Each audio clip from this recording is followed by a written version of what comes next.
All right, here you go. So, first off, thank you so much for being willing to do this. It's actually amazing that you were willing to participate, on the spot. You only had like a few days of notice, so thank you, thank you. Thank you for having me here. All right, Nom, feel free to start things off with a brief introduction. You could include some of your hobbies and interests. Go ahead. All right. Well, a lot of people know me by NomZombie. My actual name is Anthony. Uh, Hobbies and interests mainly include playing video games, anime, just watching movies, all of that type of stuff. I'm a huge fan of anime. I've read hundreds, if not thousands, of different types of mangas. So I'm definitely a huge nerd. Mhm. um, I play all different types of games. So I am a variety streamer. Um, I kind of just play whatever I feel like. So, depending on the type of day I've been having, I'll either play like um, some really happy go lucky games, I'll play some horror games, play some FPS games, stuff like that. So I definitely do bounce around different types of games. I have a lot of fun, like just doing variety of everything, Mhm. and that's kind of how I like my life. Like I like doing everything. I dabble in a little bit of everything whenever I can. If I find something like new and interesting that I want to try out, like I do a lot of arts and crafts as well. I love working with my hands, and I think that's like one of my most favorite aspects of like just being able to like build something with your own two hands, or being able to get past like a really difficult level of like Dark Souls or something that like a lot of people um, see as very difficult to do. I find it very enjoyable. I love difficult things. Like I love creating things with my own two hands, kind of thing. Yeah. But in terms of hobbies and stuff like that, and like sports hobbies, I used to actually play a lot of sports. Um, Back in middle school and high school, I did almost every sport. I think I was doing like 5 or 6 different sports when I was growing up. Oh, we're Um, definitely gonna jump into that in detail. So, sounds okay, good. I'll save that for a little bit Yeah, later then. yeah, yeah. Yeah, no, I definitely did a lot of different types of sports and all that. I had a lot of fun with that growing up. I'll go into a little bit more detail later on about what happened to that though. Yeah, for sure. I'll guide you. But for Oh it wait, is you cut off a little bit. oh sorry, I do love streaming. Yes. Uh, and like it's definitely helped me out a lot. Uh-huh. In terms of mental stability, just like overall happiness, and like meeting a lot of new people, really cool people. Like, friggin', I met you through streaming, Wilson, and I'm like, Yeah. you're an awesome dude. So I'm really happy to be here as well. But yeah, I guess what should we go into like background and all that? Oh no, that was a good brief introduction. Yeah, we got to know a lot already. Like, slight on the edge right there, but yeah, let's talk about your personality. How would you describe yourself? What kind of person are you? I'm an introvert, most definitely an introvert. Oh, okay, Um, okay. the only like you don't see the introverted side of me when I'm actually streaming, Facts. because I'm not pressured into speaking like face to face situations with people. I Mm-hmm. find it a lot easier to be able to talk normally, or as I deem normal in my mind, when I'm behind a computer screen or like behind a camera. I find it less pressuring if you can kind of understand where I'm Yeah, coming yeah, from of there. course, of course. It's your comfort zone. It's like your own channel, your area. Yeah. Yeah. So I know that people are coming because they want to talk to me. Yes. Um, it may be based off of like several insecurities as growing up, and I can go more in depth about that later. Mm-hmm. But I definitely find it a lot easier to be able to speak with somebody through a stream or through Yeah. Discord. Yeah, that's pretty good. So, introvert, basically, what you said. Yeah, introvert. Well, I mean, okay, I do have like other aspects. Like, I really do care for my friends a lot, Mm-hmm. and so much so to the fault where I might get in trouble. Um, Oh, okay. yeah. um, I always like to give people the benefit of the doubt. So that kind of means like if somebody actually does me wrong, I try to understand where they're coming from. Like I try to see why they're acting this way, or like why they would do something detrimental to our relationship, like even as a friend or something like that, and try to Yeah. see where they're coming from. And I won't fully fault a person, which is kind of like a bad thing, Hmm. and it's kind of like difficult to put into words, but like I understand that it's not quite the healthiest thing. Like if somebody does you wrong, you should most likely like try to cut them off or something, or like Yes. not hold as much trust into them as normal. I see. But I always try to find the good things in people, and Hmm. that can either be a pro or a con. I don't know. Yeah. Dope. Okay. So now we're gonna get into specific topics. We're gonna start off with childhood. So how I want you to explain it is you could go chronological order. So from the beginning, and then whatever stories comes along the way, feel free to let us know about it or tell us. Okay. I am Peruvian Chinese. Oh. Uh, both of my Okay. parents, both of my parents actually grew up in Peru, but my dad is full Chinese blood.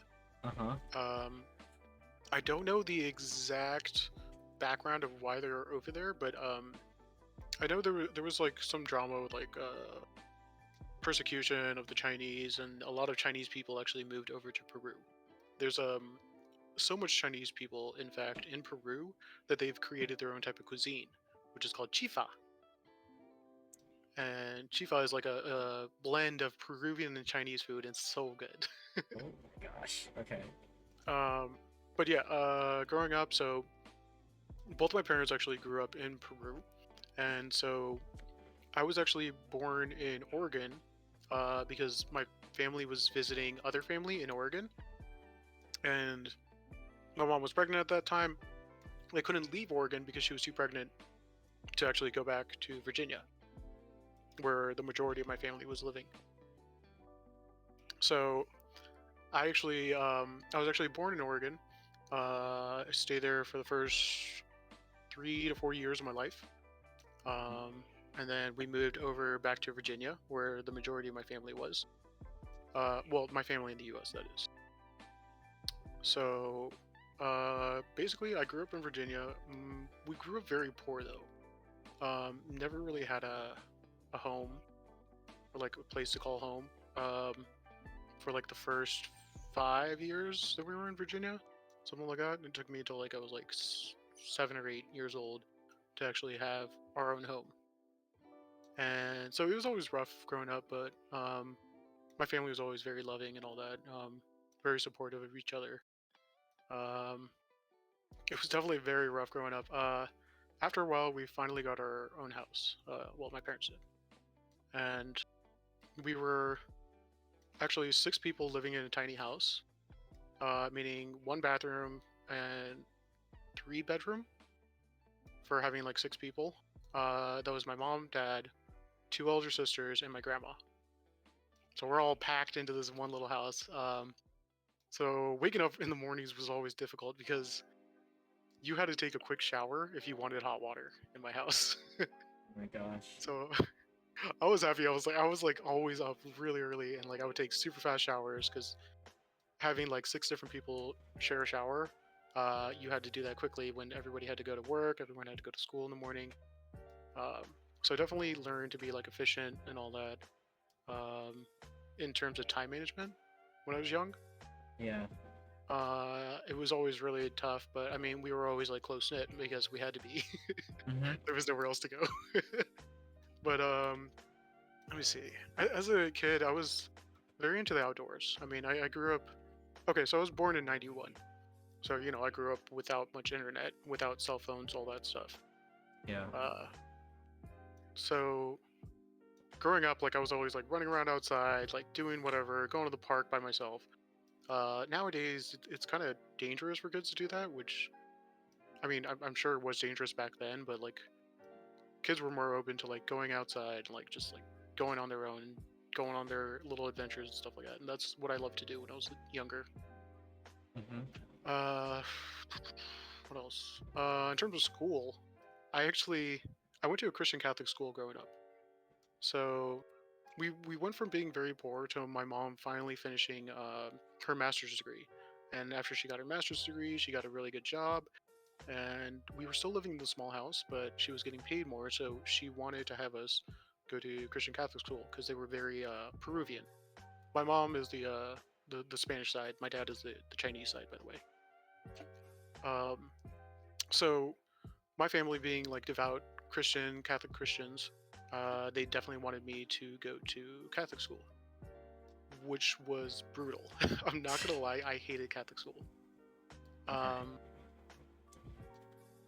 I was originally born left-handed, but the Catholic school that I went to, they would not allow me to use the left hand. And one thing that I found interesting also is the word sinister.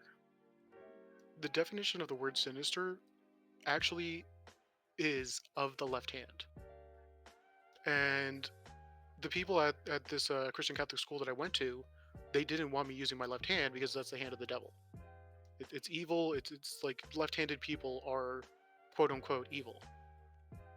So Oh, growing up, yeah, they got mad at me. Like these were like evil nuns. They used rulers and they whacked you and stuff like that. Like beat the evil crap out of nuns. you. Nuns are evil. I hate nuns. I hate nuns with a passion. Okay. I'm sorry if there are any nuns out there.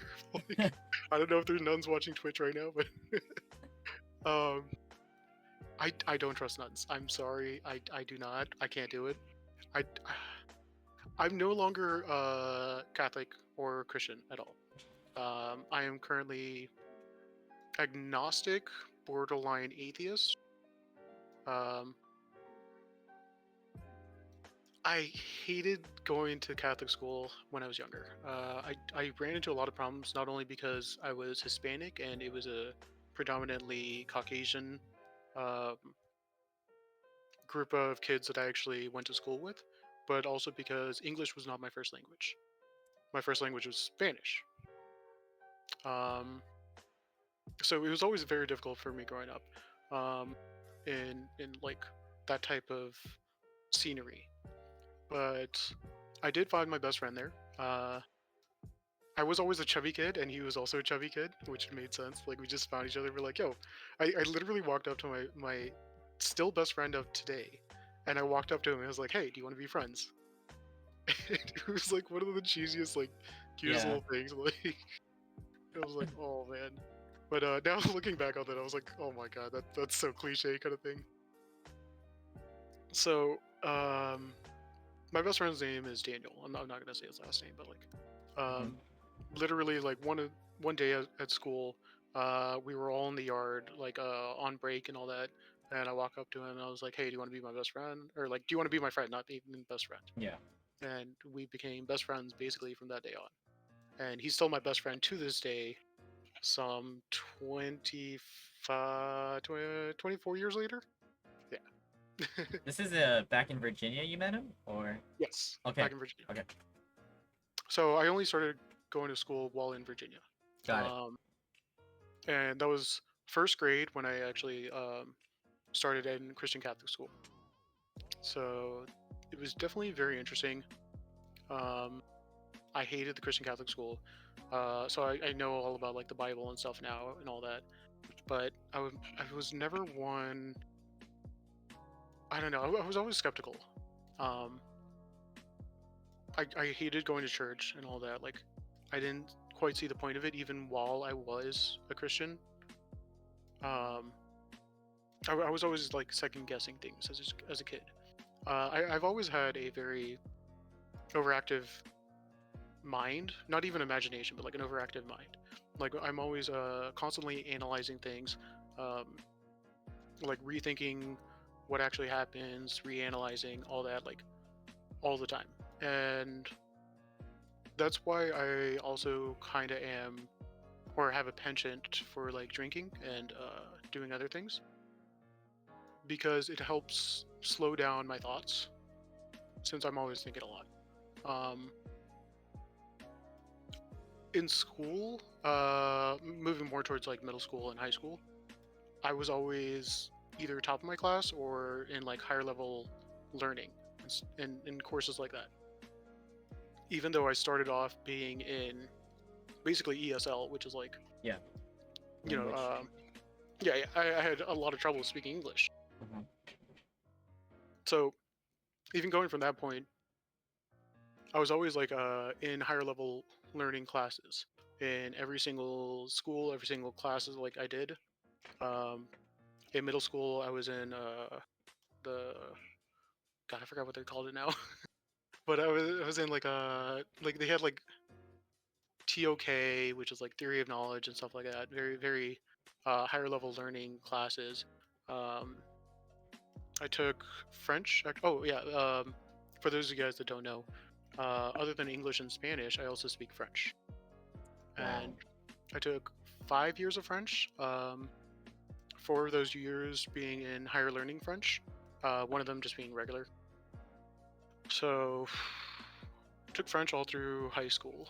And then I took IB, which is International Baccalaureate of Math, English, and History, and Science. But then I dropped Science because I hate science. I hate science so much. I could do really good at math, and science is kind of like a partial like tangent off of math, but I just hate science with a passion. Um, but yeah, in terms of the background of my studies, yeah, that's the major part between middle school and high school. And then I'm currently learning to be a civil and infrastructure engineer and going to a medium prestigious college right now, university. But that's about it in terms of studies. I see. Okay.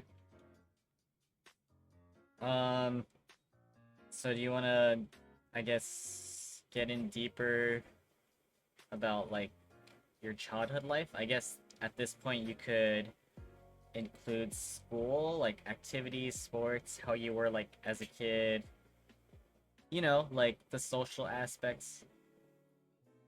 Yeah. In terms of the friends that I actually had growing up in the Christian Catholic school. Oh wait, okay.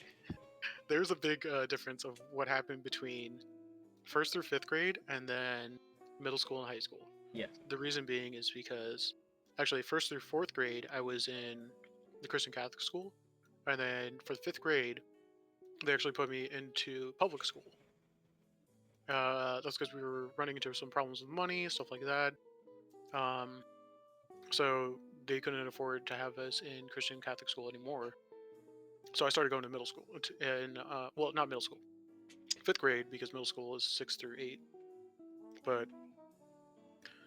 I went to middle school and fifth grade in public school, and that's where I had like a weird change of mind. Um, it as a kid, like I had a weird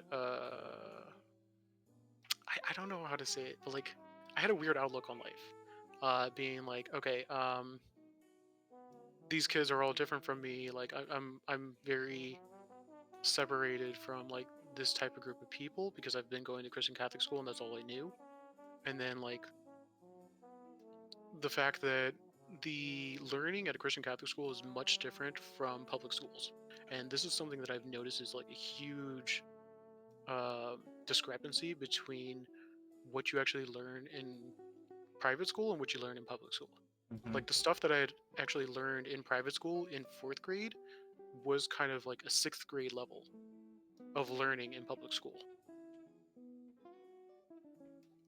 And I've always had a problem with this. Like I definitely do have a huge problem with the educational system in the US right now.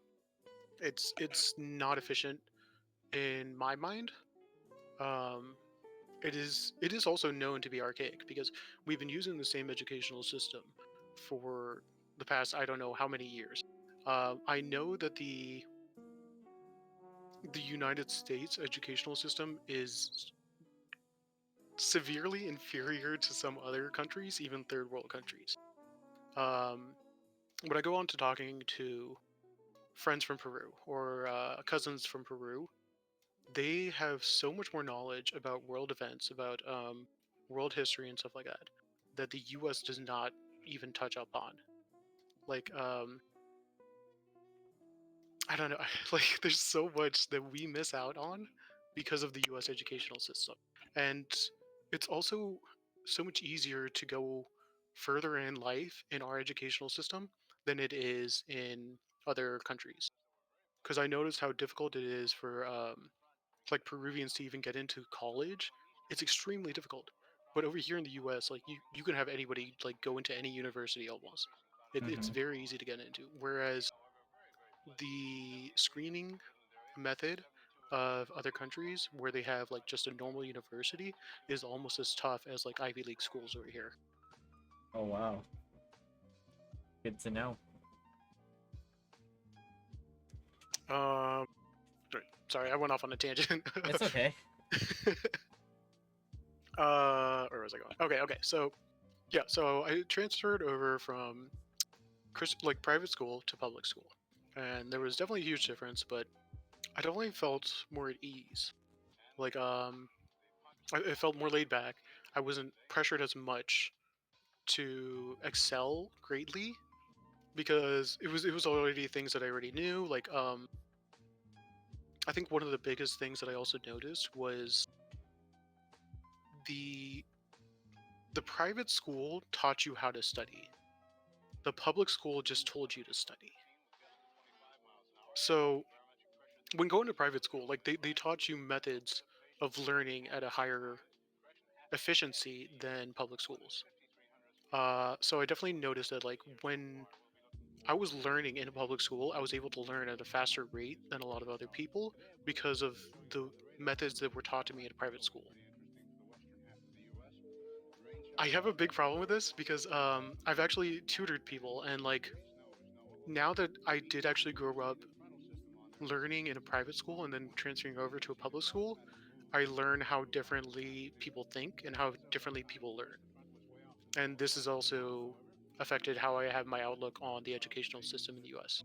Because people learn at all different types of rates and all different types of methods. Yeah. I've actually been a tutor before, and I've tutored people that were dyslexic, dysgraphic, and I've tutored like a lot of different uh,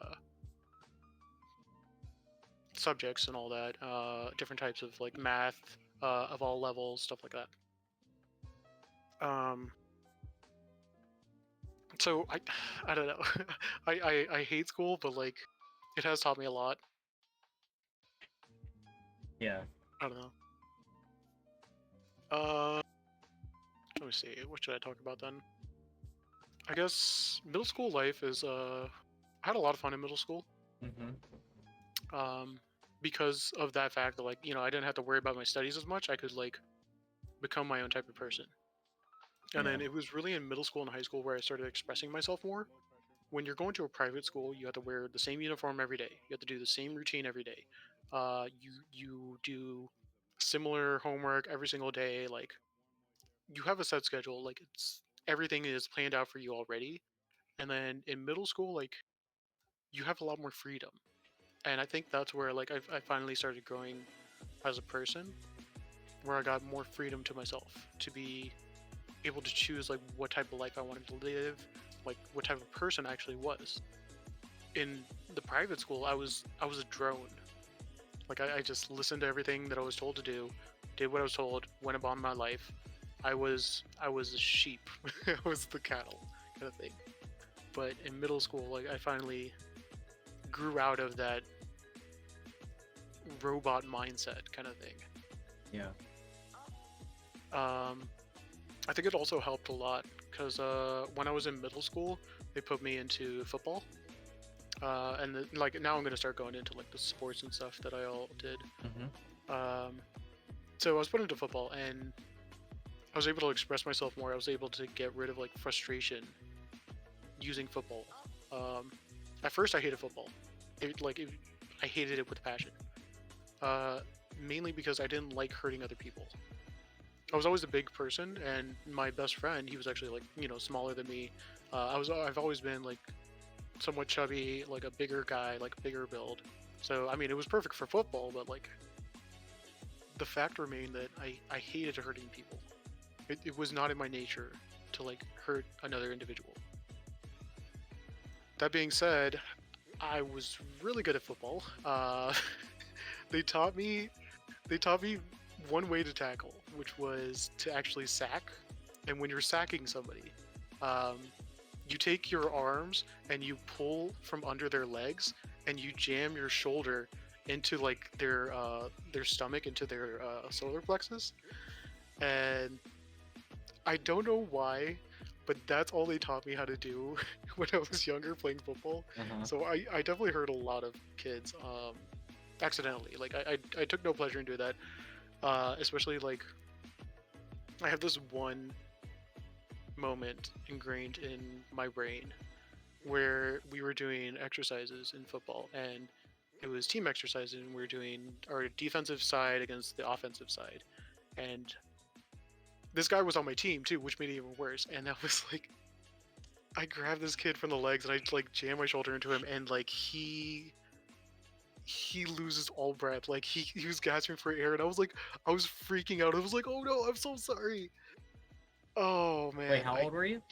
I think I was like 12 Okay. or something. I was young.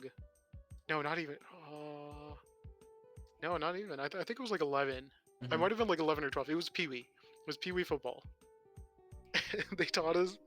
The only way they taught me how to tackle was like that. Yeah. So I literally laid out my own teammate on the ground, and he's like gasping for air, and I was just like, I'm so sorry. Like, uh, I definitely had a lot of experience though playing football, and I was a beast when it came to football. Because I was also able to like vent out a lot of my frustration and like doing types of sports like that. And football was one of the ones that I was really good at. But Like offensively, defensively? I was a defensive lineman, Okay. so I was a big guy. I was like fighting multiple kids. I say fighting, but like going up against Yeah, like yeah. multiple kids. Um, I definitely do remember. There was one point I was playing a game, and the it got to the point where the two guys in front of me were both taking me on at once, and I was like still shutting both of them down. Yep. Uh, I was a big kid when I was younger, but I also played a lot of different sports. So even though I was playing football and I was like a big kid, I was also playing soccer and I was playing basketball. I was doing swim and dive, and I was doing tennis. So I got into like every single sport. Wait, how big were you compared to the others? Like, if you could give us a visual. Um, in terms of height, I Yeah. was kind of the same height, but I was very muscular as a kid Okay. because I was doing all these different sports at all times. So I was actually like kind of a chubby kid, but like I was like a whole bunch of muscle, and I could outrun a lot of kids. Like a lot of kids that were skinnier than me, I could still outrun them.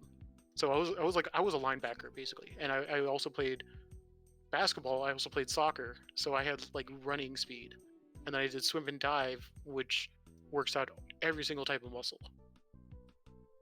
So even though I was like a pretty big kid as a child, I was still very athletic. Nice, nice. Uh, I hated swim and dive. Uh, so swim and dive, what they had you do when you're first learning how to like swim, because you know, of course, everybody has to learn how to swim at one time.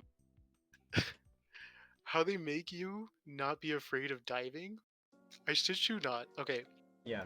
the diving instructors, they had all the kids like line up like one by one, and then like every single little kid just jumps off into the water and belly flops.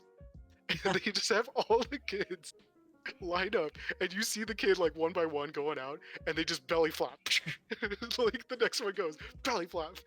They had us do that like 3 or 4 times, so that we got used to like how it was, and we wouldn't be scared of diving. Oh my god, I don't know if that's even possible nowadays. But, but in the past, like you literally just see all these like little kids, like ages like 10 through 15, and they're all just like standing in a line and then just belly flopping onto the water. Oh man. Including you. Like you had to Yes, do that. including me. I Belly had to flop. do that too. I had to just like jump and just belly flop into the water. Oh, that was bad. But okay, that wasn't the reason why I hated swim and dive. The main reason I hated it is because we had to be up at like, I think it was like 6 or 7 a.m. and Hmm. you would have to jump into the freezing cold water in the morning, and then you had practice, and then you would go about your day and go to school and all that. Like, we were there hella early, and I don't like being a morning person. That's I don't horrible think in the I've ever been cold a morning water. person. It would be like 60-degree water Hmm. or like less, and like you would just like you would jump in there and you were just like freezing your ass off. I hate it. I hate cold water now. Like,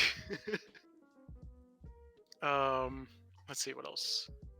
Oh, so I used to play a bunch of basketball as well, and I was really good at soccer actually. Even though I was a big kid, I was good at soccer. I was defensive back, because I was a big guy, and like what I would try to do is, if they're trying to pass me, like I was so big that like I could either stand in their way, and they actually had to like try to turn out of my way, or they'll just like bump into me and fall on the ground. So I was just a wall. In every sport that I played, I was the wall. Like Yeah. nobody got past me. I was entirely defensive. So in football, I was a defensive lineman. Basketball, I was I don't even know the positions of basketball anymore. But I was in like the back and the defense, and I was like shutting people down whenever they tried to like score. Probably Um, the center if you're a Soccer, the big same guy. thing. Yeah, I think it was a center. It was either center. Yeah, pretty sure it was a center. Definitely not like a forward or anything like that. No. Hmm. uh, so I actually held that position a lot in a lot of different types of sports. Um, the funny thing is though that in all the sports that I've actually done, the one I got most hurt in was actually basketball. Ah, Basketball like is very it's more full contact than you expect. yes. And Yes, it is. this is after playing American football. Like you get tackled in football, but you have all this padding, all this protection, Hmm. so you don't really get hurt that much.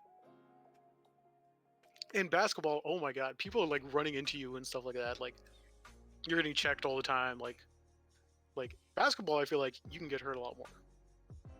Now that brings me to the point where the first bone that I ever broke was actually my knee. So I Oh actually, shoot. yeah, I've broken my leg before. I actually broke the tibia, which is the bone slightly lower than the actual kneecap. And the tibia is actually what dictates your growth. And the tibia is what actually makes people taller. So while I was growing up, I actually broke my tibia. Oh And no. we were actually afraid that since I'd broken it at such an age, that I would grow taller in one leg than I would in the other. Okay. But luckily, I didn't grow that much anymore after that. So I'm a pretty normal height now in terms of both my legs. Yeah. I don't have any like discrepancies with that. The way it happened though Uh-huh. is I was actually playing basketball, and I wasn't playing on a team, but we went to a basketball camp. So we did Oh. a summer basketball camp. Like this wasn't actually on a team. Yeah. So I think day 2 or day 3 into the camp, I got there like kind of late.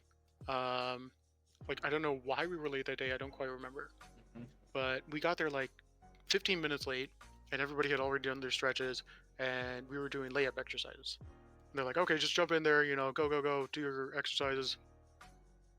I go in and like I'm trying to like show off, not show off, but like show that I have potential.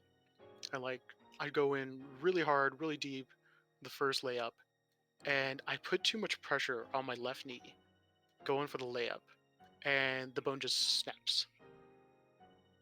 And I Oh collapse onto no. the ground, and Uh-huh. then like people like come walking towards me. I'm like I can't stand up. I did not feel any pain. Like I think I was just in shock or something. Yeah. I didn't feel any pain, but I was like, I can't move my leg. And they're like, what? No, you're fine. Try to move your leg. I tried to move it like a little bit. I was like, nope, I can't move my leg. If I move my leg like a little bit, like there was like an intense like burning pain in my knee. Wait, how old again? I think I was 14 or 15 at that time. I see. So this was definitely in high school. Mm-hmm. Um, that like oh man, like I could not believe like that I literally broke my leg by just going for a layup too hard. They told me later what had actually happened was that the muscle pulled the bone so hard that the top of the bone broke. And so they put me in the car. We go to the hospital. Unfortunately, we don't go to the hospital where I'm registered under as a patient. So I have Kaiser Permanente, and they Yeah. took me to the local hospital. Well, being the local hospital, I don't know exactly how this worked out, but they said they couldn't do anything for me um, until they got all my information, until they got the doctors and all that. So Mm-hmm. I'm sitting there with a broken leg, and I'm literally looking at like three nurses just talking there while I'm sitting in pain with a broken leg. And I hated that local hospital from then on That's because so shitty. I'd literally broken my leg. I was sitting in the like actual bed, and nobody was doing anything, and I was just sitting there in pain, and they didn't do shit. And I was like, this, I hate this hospital. Um, so that's the first broken bone I've ever had. I've never actually quite broken another bone. I have Mm-hmm. broken my nose before. Oh We'll get a little bit into that because that's a hell of a story there, actually. Um, okay, so in terms of sports, yeah, I did a lot of different types of sports when I was growing up. Football, I definitely was good at. I definitely love soccer. Soccer is a lot of fun. There is this one instance though when I was playing soccer as a kid that I always remember because okay, so I was a defensive like position in soccer, and the ball goes flying to me, and everybody's like, they're just all charging at you once like the ball starts going towards your goal During a game. during a game. Yes, Okay. we're playing a game. Sorry. uh, so I go and I launch the ball like I just kick it with all my might so it goes all the way to the other side of the field. Yeah. The problem is when I launched the ball, the uh, the referee was walking by or like he was running by. And so when I launch the ball, it just goes flying and it hits the referee like right in the head, and the guy falls over. And I'm just like, oh, holy shit! Like I'm in so much trouble. Like the the referee, like he wasn't knocked out, but like he literally fell on his back because he got hit in the face, Yeah. full strength of like a soccer ball just going at him, and like Oh I no. felt so bad. I have so many awkward moments like that, but like those are Yeah. some of the ones that like come to mind right off the bat. Okay. He was okay though? Oh yeah, he was fine. He Alright, was fine. alright. No. Like I was freaking out, and like he eventually like got back up, and like we kept on playing the game and all Uh, that. But I felt so bad. I was uh-huh. like, oh my god. Like now I can laugh about it, but when it actually happened, I was freaking out. I was terrified. I was like, oh shit, am I gonna get like carded for this or something like that? Or like is it gonna be like a penalty kick? Because I had no idea.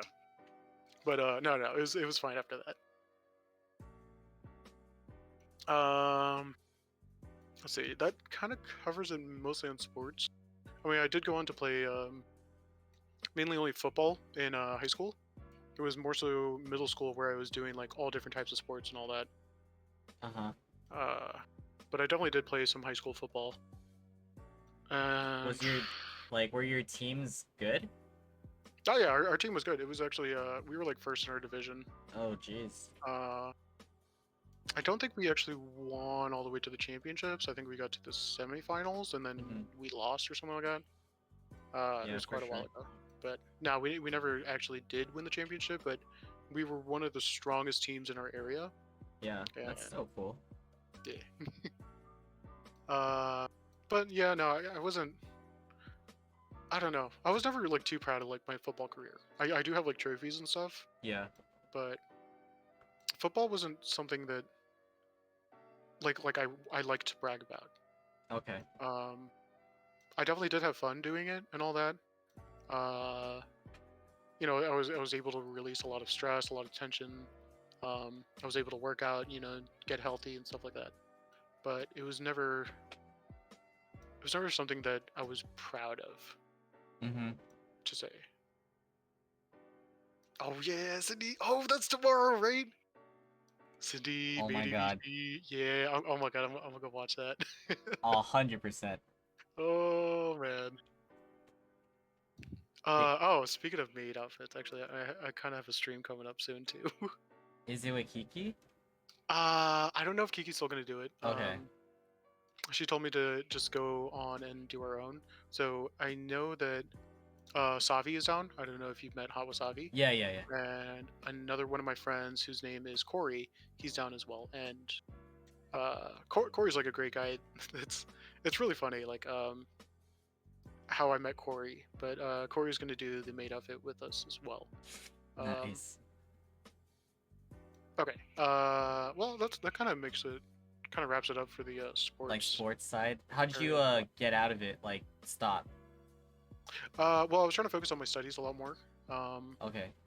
Since I was doing all IB, all higher level learning classes, I wanted to focus more on my studies than on football because I honestly didn't care about football that much. Mm-hmm. It wasn't something that I wanted to pursue as like either a career or something that would like take me to a well-known college. Jess, hello. Welcome in, Jess. Uh, so yeah, I definitely did not see football as like a future for me, and that's why like I dropped out after sophomore year football, and I started doing, just focusing on my studies, where I did all IBs and all that, like focused a lot more. I did really well in high school. Yeah. I was one of those guys though that like I did really well in high school, but I went under the radar as well. I was a very bad kid growing up. I was a delinquent, other than my grades, and I had very delinquent friends, and we did a lot of things that were quite illegal. um, All right, get into that. 18 plus. um, not gonna go into too much details about some of them, Mm-hmm. but we used to do like a lot of drugs. That's normal illegal stuff, I guess. Drugs, alcohol, stuff growing up like that. Yeah, you could explain like how it started and when. Um, I don't actually know how it started. It just kind of happened. Mhm. A lot of my friends. Okay. Well, here, let me go with this. The majority of my friends weren't actually from the school that I went to. The majority of my friends in high school were actually from a different high school. Okay. And what had actually happened was my best friend that I told you about earlier. After fifth grade, we separated to different schools. Ah. And Okay. he started going to a public school when he was in either high school or eighth grade. Mm-hmm. And that's where we started being delinquents. So an interesting thing about people who actually go to private schools, a lot of them turn really messed up, which is I'm glad like I left there at an earlier age. I went to public school, had my freedoms, was able to express myself, had an outlet for stress and like problems like that. But a lot of them didn't. So what I had actually noticed is that almost a majority of the people that actually went to private school, and not only private school but Christian Catholic school, they ended up going into hard drugs or like uh, being really unhappy and stuff like that. Like I was happy going to public school. Like I was able to make friends. I was able to express myself more, branch out a lot more, like see a broader spectrum of life, almost thing. Whereas if you're stuck in the Christian Catholic like private school, you are you're like funneled into like one way of life. You have to do You're this not type ready for the outside world. exactly. Public school life, yeah. And so when they finally get released into the real world, they go crazy and like they do everything and like they start doing like drugs, they start drinking, all that type of stuff. I definitely I had friends that did do that, and that's what actually happened to my best friend. And we found a group of friends who I still love. Like they were still like really good people, but we did a lot of drinking, a lot of drugs, um, a lot of delinquency, and uh, I'm trying to think of what I can actually say. Um, hmm. So this is probably around the age of like 15 or something like Okay. that. Yeah. My friend, he was able to drive at that time. He got his permit at a very young age, and like we used to just run around, and we actually used to deal uh, marijuana. So Uh-huh. we were actually pot dealers for a little while. Uh, so we're like little 15-year-olds, and we're selling a whole bunch of stuff, and we're making a lot of money. Like I'm not gonna lie, we made a lot of money, and Jeez. Okay. we would go around and then we would sell to other people. Like at times though, it was dangerous. Like we Mm. had been gotten robbed before at like knife point stuff like that. Like we're like little 15-year-olds. We have no idea what we're doing. We're being really dumb little kids, and there's a lot of crazy stories that actually happened. Like people get robbed all the time, stuff like that. Yeah. Um, but we never really did anything dealing in terms of that harder than marijuana up until a certain age. And up until a certain age, you know, we were pretty, I want to say innocent, but that was not innocent at all. But we didn't delve into the harder stuff. Okay.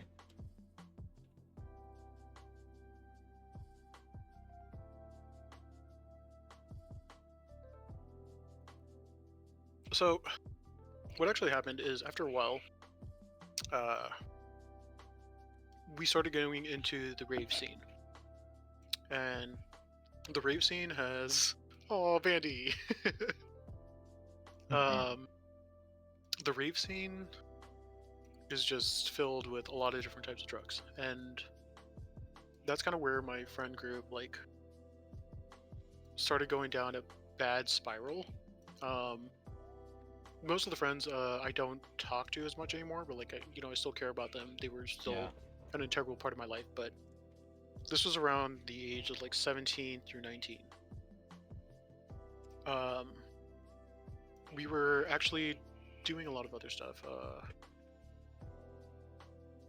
like uppers, downers, inhalants. I'm not Mm. gonna say it like specifically, but Yeah. the rave scene has a lot of uppers that everybody does, and so we were doing that a lot. So much so that I'd actually lost a lot of weight because um, we were just doing this like every weekend or multiple times a week. Mhm. I had lost. Okay, so I was a heavy guy. I still am now. Well, I'm back to being heavy because I prefer it. But I used to weigh 240 pounds. Okay. I lost 70 pounds because I was doing so many uppers and all that. Wow. So that's a huge, yeah, that's It's huge. that's a huge difference. And like this is in the span of like 3 months or something like that. So it was definitely unhealthy, extremely unhealthy to lose 70 pounds in like 3 months. And at the time I was working at I guess, yeah, I'm just gonna say it. At the time I used to work at Home Depot. Um, Mhm. and in Home Depot, I was in hardware. And one day I had to lift up a big box. One box that like I knew I used to be able to hold up like over my head like normally. Yeah. Uh, Granted, I was a big guy when I held it up, and this thing is like basically the height of me, like a 6 foot box with like a giant saw in it. And I was like trying to pull it up on my head, and I noticed like I had no strength. Like I was missing all my muscle. Like I almost like collapsed and like fell under this box, and I was like, this is not healthy. I need to change my lifestyle. Um, so that was probably like when I was 18 or so. I noticed that the lifestyle that I was having was extremely detrimental to my health. I mean, I kind of already knew like in the back of my head, but it didn't hit me until that point where I was like, my muscles are all gone. Like somebody that used to play a bunch of sports, Hmm. and then at one point in his life, like you're like, I looked like frail. I looked like sickly almost. Like I was just doing this stuff like all the time. I wasn't getting enough sleep. I wasn't taking care of myself. I was barely eating because you don't really have to eat when you're on like uppers and stuff like that. Yeah. So I noticed at that time in my life that I was like, this is unhealthy. I can't keep on doing this. So I from then on, like, I decided, okay, the only thing I'm ever gonna do is occasionally, and not even like even occasionally, like, um, very rarely, I was gonna like drink, or sorry, I was gonna smoke. I'm okay with drinking, which you notice I do a lot on my stream. Yeah. Um, but I definitely like every other drug. Like I try to stray away from them now. Um, I definitely had a lot of fun in the past. I'm not gonna lie. Um, some of them were really bad nights that I had. Hmm. Um, other ones were like phenomenal. I had like great nights.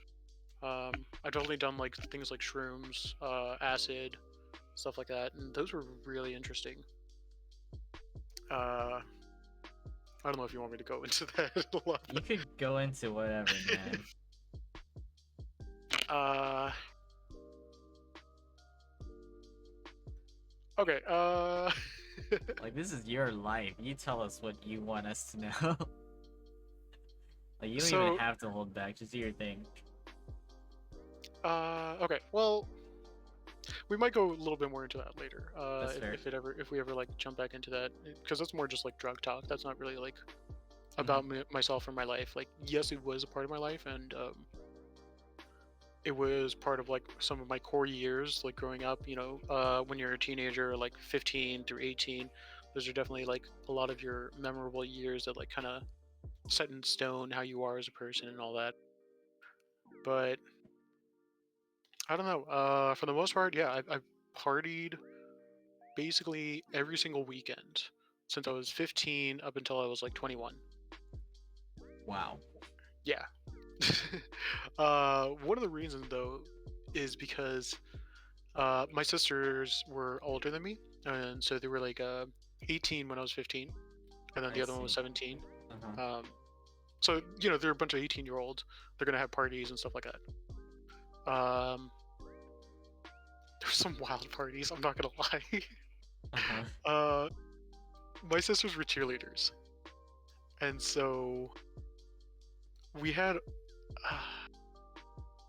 We actually had like a party, like whenever they had parties, all their cheerleader friends would come over and then just all get like drunk, and I was just like hanging out, and I was the little brother, and I was like the cute little brother that was chubby, and they would all pinch my cheek and stuff.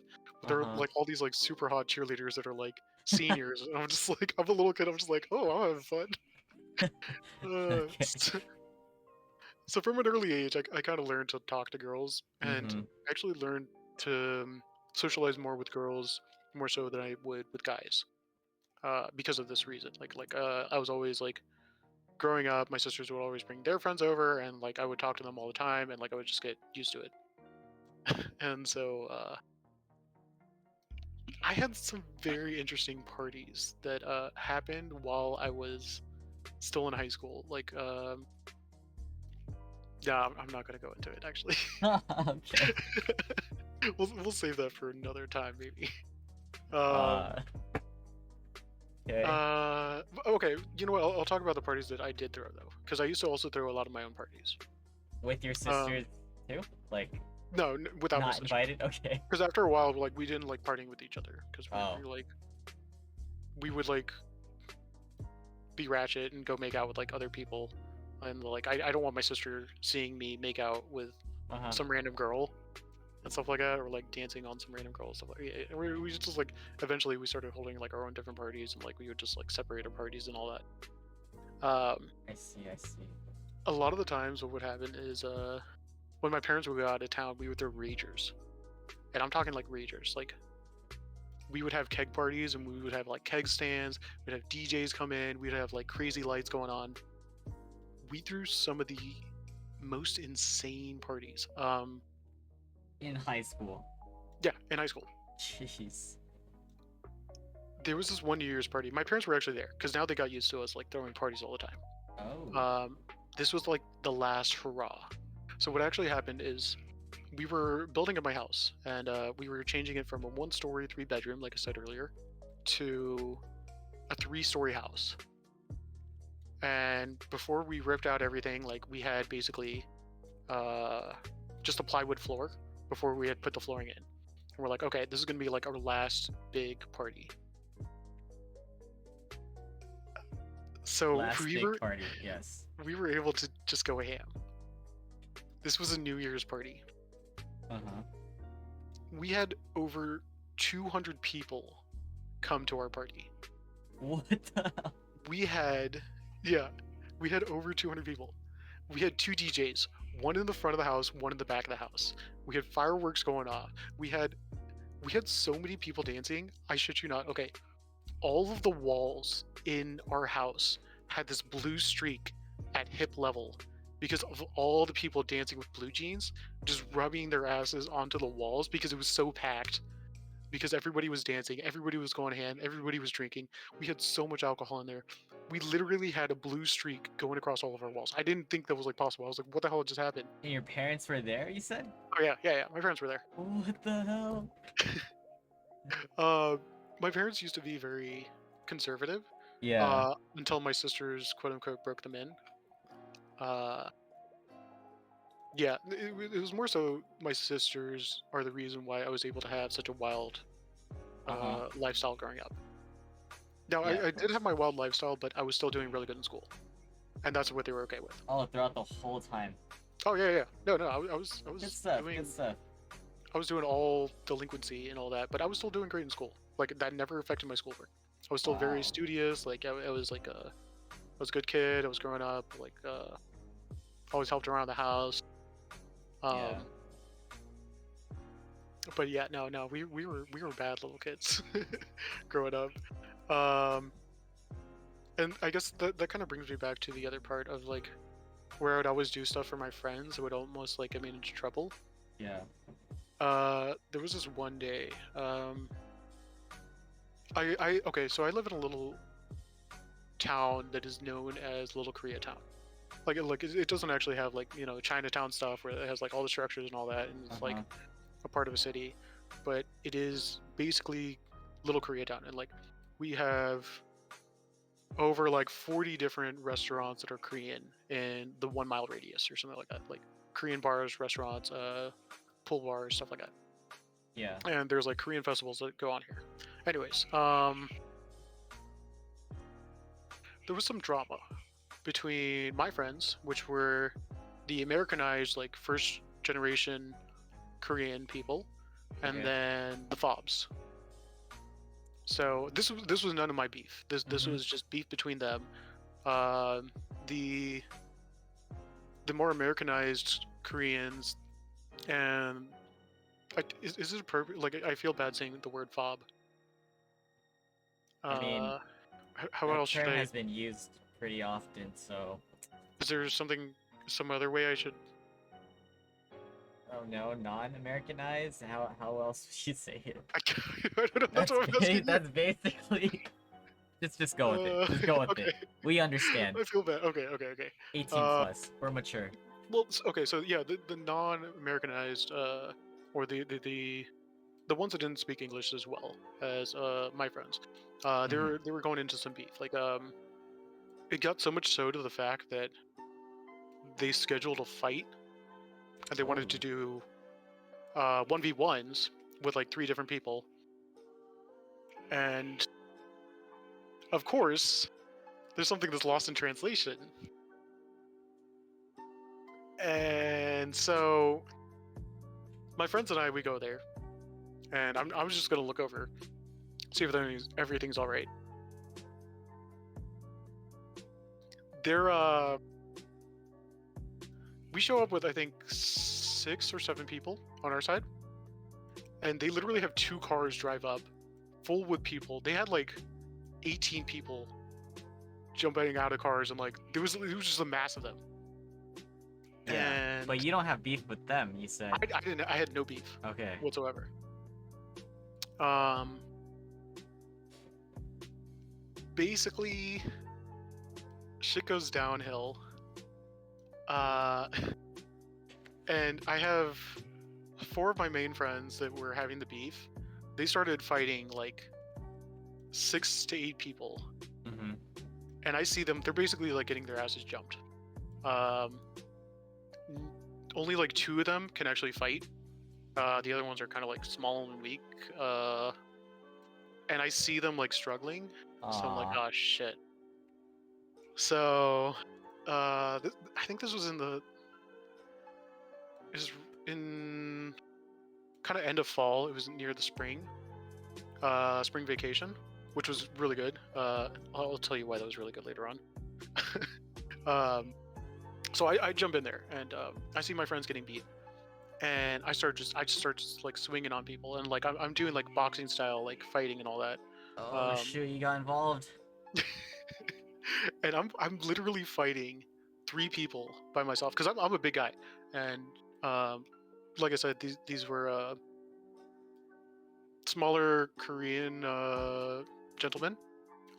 So I'm fighting 3 people by myself because I see my friends just like getting jumped, and Oh like wait, wait, I'm just wait. like, To be clear, your friends, like the smaller ones, it was 1v1, but they were losing, or are you saying they jumped in and it it was was like a supposed to be handicap? 1v1s. It was Yeah. supposed to be 1v1s, but then there was like a lot of drama, like a lot of like heated talk, like talking shit and all that, Yeah, and yeah. then it just turned into like a brawl.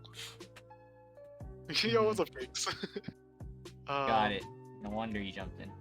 so it just turns into like an all-out brawl, and I want to say we're like maybe 1,000 2,000 feet away from the entrance of the school. Like we're Mm-hmm. basically the first road off of the like where the school goes to like the first like housing area over there, and you just see like a whole mass of kids just like all fighting and shit like that. I was just like, oh no, fuck this. Like I jump in there and I start like beating up people. Um, and it's just like an all-out brawl. Like it was insane. Like I didn't see exactly like what happened to the rest of my friends because like I just got into like a fighting mode. But like I remember like fighting 3 people at once, and I was like punching them out, like hitting them in the face and all that. Like it just got bad. Like we were beating the crap out of each other. Mm-hmm. At one point, I was beating the two of them back, and then the third guy he like comes around to like my blind side, and he just like knocks me in the side of the nose, and he breaks my nose, and Oh that's the second time that I shoot. ever got broken. So he hits me like right with the knuckle, like right onto like the point of the nose, and just crack, and like my nose is just like sideways. I was like, so I was just like bleeding there. I spit out the blood. I start getting ready to fight again, and then we hear Yeah. sirens coming, and then I was like, oh shit! Like everybody scattered. Like once we heard like police sirens, and everybody's like running away. Like uh, all of the opposing fighters, they got into the cars and like they drove off and all that shit. Mm-hmm. Um, it actually could have ended a lot worse. Yes, I got a broken nose, but it could have ended a lot worse because they were talking about like pulling out weapons and shit, and they literally had like a black bag full of like baseball bats and shit. But thankfully, like it only turned into a fist fight. Uh, so I guess I'm kind of lucky that I only ended up with a broken nose. But so once we heard the sirens and like I had my nose broken, like we were all running and like I was just like spitting out blood and stuff. Like I spit out blood onto their car, like their white car, which I thought was funny. I was like, ah, fuck you guys. But that was like my last like, fuck you guys. And we all go running. Oh, you guys just dipped, like started Oh running? yeah, yeah, because we hear all This the sirens yeah, yeah, coming. yeah, yeah. So we're all running, and then we go down the street. We're just like we're booking it, and then we hear a cop car coming around, and we're like we all just like slow down. We're like yo, act cool, act cool, act cool, and we all start like walking like normally, and just like walking down the street. With effed up faces. Yeah, and so like I'm like I position myself so I'm like kind of behind my friends, Uh-huh. and I'm like in the back, and like they're like in the front here, and the cop car goes like he puts on his like speaker, and he's like, hey, what are you kids doing? Like we heard there was a fight going on. There's somebody that's like bleeding all over the place. I was the guy that was bleeding all over Yeah. the place. And so like the cop tells us all to line up like in like a row, like on the street Oh curb, my god, okay. and like I'm like I'm a big guy, but like I'm like hiding behind one of the other bigger guys that was our friend that did not jump in for some Yeah. reason. I hate him for this because he was actually a big guy. He was a football player too. Uh-huh. If he had jumped in, that would have ended probably differently. But uh, he was scared to fight. He was just a scaredy cat. We're just gonna go with that. Okay. So I like stood behind him, and the cops like, yo, everybody line up. Um, and he's like, we heard there was some guy. There was a fight. Somebody's been bleeding badly over here. And like I'm trying to hide because I was like, yo, if my parents find out, I am fucked. Like they were gonna be so mad at me. And your nose is messed up and you're still bleeding. My nose is messed up and bleeding. I'm just like, I'm not gonna show my nose. Like I'm like, I took my my jacket at that time because it was like early spring. Like it was still cold out. Yeah. Um, so I took like my sweater. I was just like, it was covered in blood, like my sweater. Yeah. Like I was just like dabbing it and like holding it there. Um, so I'm standing behind my friend and like I like try to like act nonchalant, and then like the cops are like, what happened? Blah blah blah. He starts talking to everybody else. He doesn't notice me yet, Yeah. and then he was like, hey you, and like he points to me. He was like, come to the front, like stand in line. And then he sees me and like he finally sees me, like I'm just bleeding all over the place. Yeah. And I'm like, fuck, I'm in trouble now. He was like, what happened? Blah blah blah blah. I was like, oh I made up a huge lie. Yeah. So I made up a huge lie. Okay, well, I mean, it wasn't too huge because it was most of the truth. Yes. But I said, oh, there were these people fighting in the front of the school, and I was walking by and I got sucker punched, and some guy broke my nose, and I ran off. I didn't say that I was jumping into the fight Uh-huh. to protect my friends. I was like, no, I was walking past them, and it was like, there was a huge fight, and I don't know what happened, but some guy came out of nowhere, punched me in the nose, and like it broke my nose. That's what I told the cop. Yeah. Uh, so he's like, oh shit, okay. We're gonna call an ambulance for you. Like, not much actually happened from then on. Like, he had me sit there. Everybody else, he was like, all right, everybody else, go home. They like took down a couple of people's information and stuff like that. But then they had me like get into an ambulance, call my parents, be like, yeah, I got a broken nose, and my parents were freaking out. Uh-huh. They were like so upset. They're like, oh my god, what happened? What happened? Not much actually happened the rest of that day. I went to the hospital. When I went to the hospital, they said that they couldn't fix my nose right then because it had inflamed so much. So they had to wait for it to like cool down, basically. Yeah. Oh, I had a broken nose for like 2 days or like 1.5 days, and like, oh god, it was painful. Broken noses suck, and then like it messes with your sinuses. Yeah. That messes with everything. Like, so I just had like a broken nose for a while, and they weren't able to fix it because it was so inflamed. Like they weren't able to like snap it back.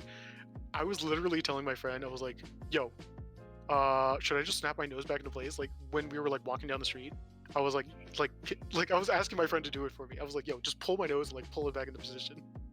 Like, I was a badass. Like I was like, I could take pain a lot, and I was like, dude, just do it. Like, should I just like pull it and put it back into place? Because I at first I hadn't even noticed that like my nose was that bad. Yeah. Until one of like my best friends at the time, he was like, dude, is your nose broken? I was like just bleeding over there. I was like, oh yeah. But I was telling him to snap it back into place. He didn't want to do that. He was like, no, dude, I'm not fucking doing that. I was like, okay. So went to the hospital. They're like, yeah, we can't do anything for your nose yet because it's gotten too inflamed. And so had to wait like, I think it was like 2 days with a broken nose until like the inflammation actually went down, and then went into surgery. And basically they had to break the nose again after it healed and the inflammation went down, and then they had to put it back into position. Yeah. So that's how you fix a broken nose, by the way. But my nose used to be really straight. Now it actually has like a little bit of a bump there where like the damage happened. I But see. I don't know. It's not very visible here, but Yeah. yeah, that was one of my fights. I've gotten into a few other fights, quite a few actually. The other ones weren't as memorable, but the only time I actually got into fights was protecting somebody else. I see. never sought out to fight somebody. I never purposely instigated a fight, Yeah. but it was only defensive or protective. But yeah, I just ran with the wrong crew. like the wrong type of friends, and Hmm. had to end up fighting a lot more so than I should have as a kid. Yeah. Huh. Okay. Because in terms of fighting, those were the most interesting ones. Although I did get into a fight in the middle of a monsoon, but like it was basically like torrential rains, A and that was an monsoon? interesting. What? Yeah, it wasn't a monsoon, but like it was. Like, but you were out during that time? Yeah, it was like it was a huge ass storm that like hit our area, and Okay. like it was just pouring buckets of rain. Like there was like flood warnings, and like it was raining so much that you could barely see like 15 feet in front of the car. Like it was raining that bad, and it was just insane. So this was like probably when I was like 18, maybe 19. Um, no, I think this was when I was a bit older. It was either 19 or 20, and we went to this house party, and what had actually happened was this girl was coming on to me, but she actually had a boyfriend, and the boyfriend got mad, and they started a fight with my friends. But since we had gone to their party, they had a lot more people than we did, and we just got into a brawl again. And if, for some reason, every single fight I get into, they always have more on their side. Like Uh, we're like the lower number, and it's it a was brawl. unfortunate. Yeah. We got into a fight. I thought I broke my nose again, but luckily I didn't. I think it was like partially sprained, like I was bleeding a little bit. Yeah. But we went to go check, and it wasn't a broken nose. Like I don't know why, but my nose is just bleeding. How did that Yeah. end? The Um. brawl?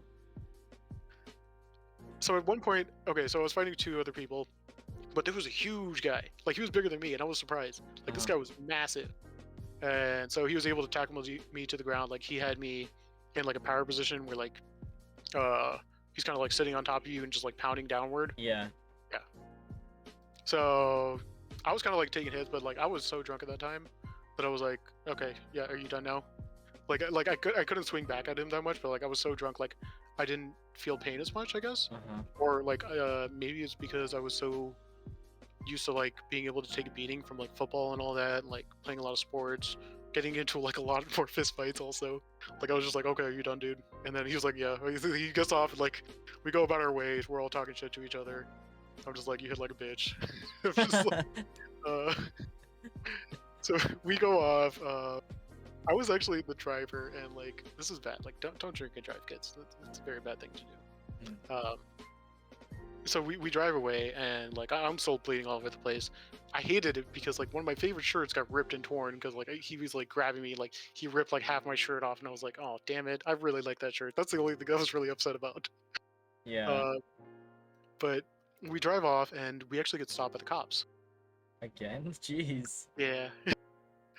I got really lucky though. So this time nothing actually happened.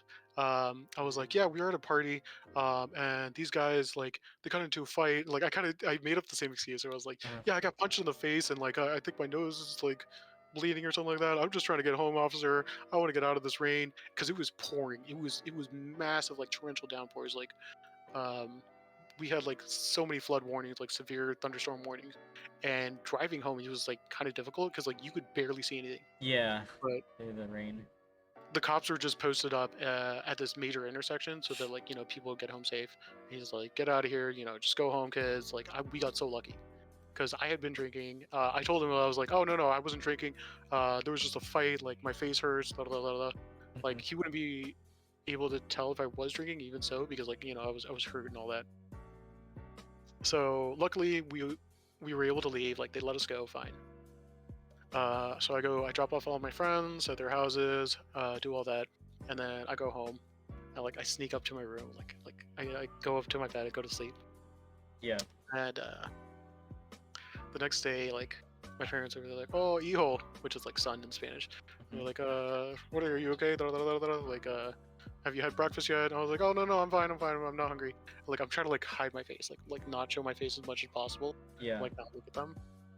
And then like at first it's going fine, and then they finally like they took a good look at me, and like they see like I have a black eye, like my nose is like all broken and bruised and all that, like my face is just all bruised, and like, what the hell happened to you? I think I had like a bloody lip too, like, and yeah, that that was a scolding I got that day. Did you get grounded or something? How did they discipline you? um, Not really grounded, but they were trying to figure out what happened, Hmm. and they actually tried to contact the cops and be like, "Yeah, he was assaulted at a party," and I was like, "This is dumb because they're not going to be able to find out where the party was, like who actually assaulted me. Like, I don't even remember the address that we went to." Um, so they had an investigator come by after they called the cops about like what actually happened, and the investigator's like, "We don't actually have any knowledge of it." Um, and then they're like, "Yeah, we're pretty sure if we ask somebody at the party, they're gonna say, yeah, he was drinking that night," which I was. And then I was driving, so I was like, "Yeah, this is a bad idea. We shouldn't Yeah, pursue this because I mean that could just get me into more trouble." for sure. So from then on, like we dropped the conversation. My parents were really mad at me. I kind of got grounded, but like it Mm. was more so like Disappointed, right? they were more so scared of me. Like not scared of Oh, me, like scared of what would happen to me. Like that something bad could have happened. I see. Uh, so they were like, "Yeah, you can't get into any more fights, stuff like that." Like, and like I really did stop fighting after that.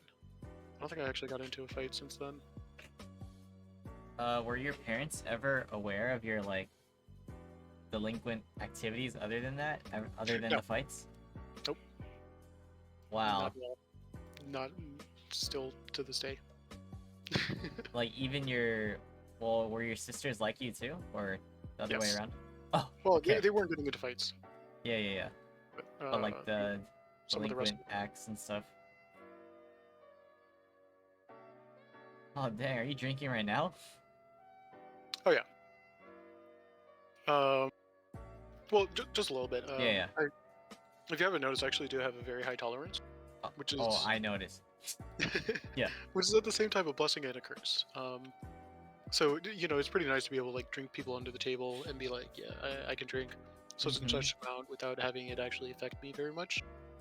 But at the same time, you go to the bar and you want to drink with friends and like get tipsy with them, and that costs you an arm and a leg. So that is both sides of the story. Like it does cost a lot more for me to get drunk than it would one of my other friends. Yeah, I Uh, see. let's see. I think that covers the fighting and stuff that I did, but Mm-hmm. there was definitely more delinquent things that I did other than fighting. And I'm thinking of whether or not I can talk about this. Um,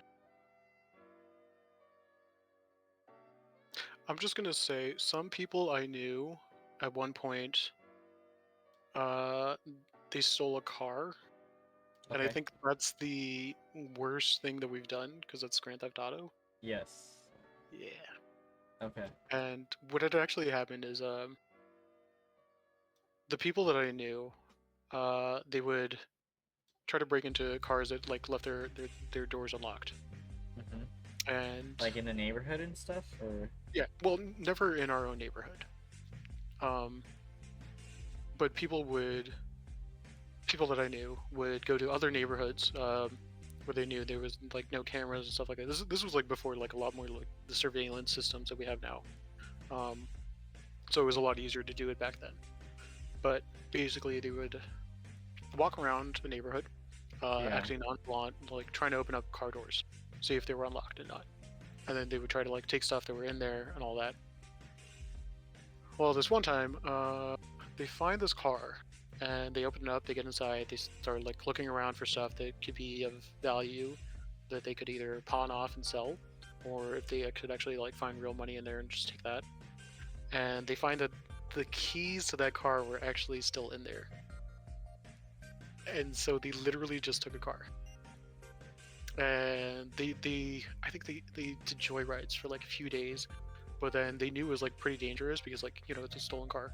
So they Uh-huh. actually got a car tarp and they put it over it, and like they made sure they wiped all their fingerprints off. Like we were extremely dumb, but those people were still smart because they wiped down all the fingerprints, like made sure they wiped the entire car, made sure like they didn't leave any evidence.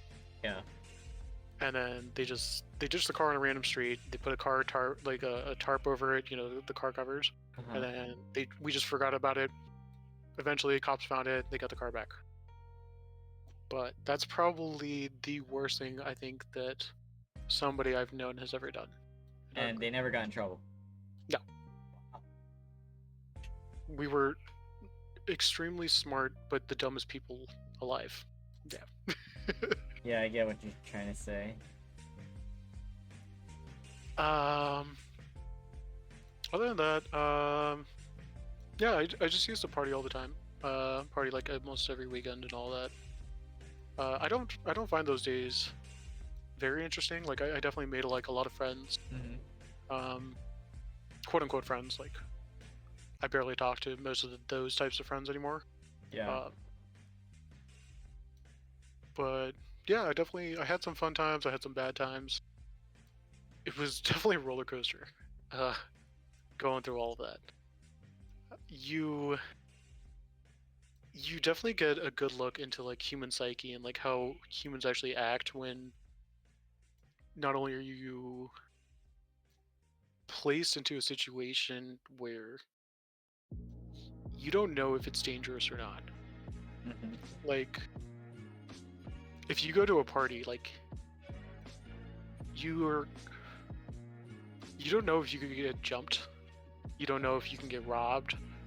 You don't know if you're gonna get like stabbed or something like that. Like it's not even that like I grew up in a bad neighborhood. Originally it was a somewhat bad neighborhood. Where I live used to have like SSL, MS-13, all that stuff. Not really like Bloods and Crips, but like in my area there was definitely a lot of MS-13 and SSL. Those are East Side gangs. I don't know if you guys have where you're at, but it was pretty bad in our area. We used to get reports of like dead bodies everywhere, and honestly, yeah. Well, okay, this is actually when I was in like middle school. Yeah. Maybe not even middle school. Maybe younger than that, but literally, I want to say 500 to 1,000 feet from my house, they found a dead body in the woods. There was like a burnt carcass. And I was like, damn, that's literally like right there. Like I could look out my window and see where it was. Another fucked up thing is there was a multiplex. There was like a cinema theater. Apparently some guy got his like hands chopped off there. And it was on the news. So I did grow up in a bad area, but it's cleaned up now. It's not bad now. Yeah, that was before. Okay. This is when I was young, and like, there was some scary shit growing up, man. Also, like in the area I live, I'm kind of near DC, and as a kid, they had what was called the DC Sniper, and it was literally a guy that was like posted up in a van, and he would just literally just kill anybody. And this guy was just like driving around DC, and he would just like. He had a sniper rifle and he was just shooting random people. That's fucking terrifying. If that is. Yeah, dude, I don't know, man. Like, I think I just became jaded after a while. I was like, you know what, I could die any day. You know what, might as well have fun. And I think a little bit of that contributed to that. Like, I was just like, I might as well live life to the fullest because I don't know if there's going to be like a DC sniper that like just shoots me and domes me or something like that. That's kind of like a darker take on that, but. I never really, I don't know how to say it. I never really thought of my life as something expendable. So, you know, I was always like happy to live, you know, happy to be myself. Yeah. But I always wanted to live life how I wanted to, like live it to the fullest kind of thing. Every day, yeah. Yeah. So yeah, I would always go and I would always have like a lot of fun with friends. We used to just be like delinquents all the time. But yeah, that kind of sums up my party life and all that. The childhood. Yeah. When did you stop partying? Actually, when I turned 21, which is kind of funny. Whoa. So I mean, like, a lot of people they stop partying, like they start partying when they turn 21. Yeah. But like, I was like, through it. I already lived like a full life of partying. Mm-hmm. I lived a full like 6 years of partying. So I was Yeah. like, I'm kind of done with partying. It might have also contributed to the fact that there's that certain like, should I say qual, like the rush of doing something illegal. Mm-hmm. So until I turned 21, it was always illegal to drink.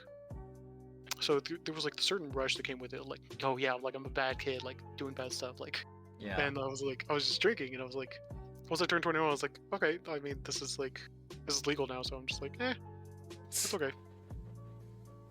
I don't know. Uh-huh. Maybe it is the reason why I actually try doing like a lot of different types of drugs and all that, like, because like I knew it was illegal. I knew like I was like kind of rebelling. I was going against the grain, Yeah. like doing my own thing, kind of thing, Mm-hmm. like sticking it to the man. But I don't know. Once I turned 21, like drinking kind of was just like, it's there. Like I do enjoy drinking. Um, Yeah. it There's does no help. thrill to it Yeah. anymore. Now I kind of just drink because like every so often like it helps me communicate a little bit better as a Oh, person. okay. So I am most definitely introverted, and when I do drink, I'm actually able to talk more. I I see. become a lot more extroverted. Um, I can do this normally. Like I can normally not be an introvert with Mm-hmm. my closest friends when it's only like one or two people. But if it's ever like a larger group of people, I get anxiety. I get a lot of anxiety like trying to talk to people.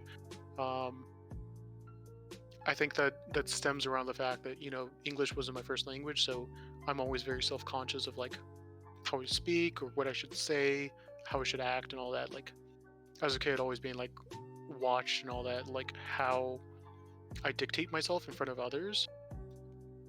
Being able to drink lowers those inhibitions that I have of myself, and like lowers how I think of myself when I actually speak. So I'm actually able to talk more fluently or more casually Mm-hmm. with people when I do drink a bit. Yeah. It also makes me a god at pool, Uh, which I do love. One of the things is that growing up, I used to work at a restaurant, and the local watering hole was a pool bar, mm-hmm. billiards. So we used to go there all the time, and I was going there since honestly since I was 18, and I would just play pool. And pool is one of the things that like I've always held dear to my life. Uh, Growing up, my dad used to work in Parks and Rec, and he used to have pool tables there at the one community center that he used to work at. So I'd always go there, and I would always go with him like on the summers, and I would just play pool all day. So I used to be a god of pool, and then I started going to this pool bar, and Yeah. I noticed when I get the like perfect amount of like tipsy or like almost like drunk, I Mm-hmm. could play an amazing game of pool. And this is like I would be able to shut out somebody without them having taken a single shot, and I could just Wow. run the entire pool table from the break. I can't do that anymore Uh-huh. because since COVID, I've stopped going to the bar. Like I don't play pool anymore, so I'm probably trash now. But there was one point in my life where like I was actually so good at pool that I could just run an entire table from break. Yeah. So that like summarizes, I guess, your childhood, um, and your party life, right? Yeah. Somewhat. Memories. I mean, since you touched up a bit on work, we could transition into that. Well, same for school, because I don't think you got into too much detail about your college life. There's not that much detail to go into. Okay. Um, it's just school. Like I find it boring. you weren't like involved, or you were still No. partying during that time, right? Yeah. Okay. So that's what you basically talked about, partying and while going to school. Yeah. Okay. Yeah, you could go talk about work Okay. experiences and stories of anything. Okay. I guess. Oh, actually, there's a lot. Um, I would say my first job technically was working on my house. So it's kind of a hmm. Okay. Let me start here. Mm-hmm. Earlier I was talking about like how we were renovating our house.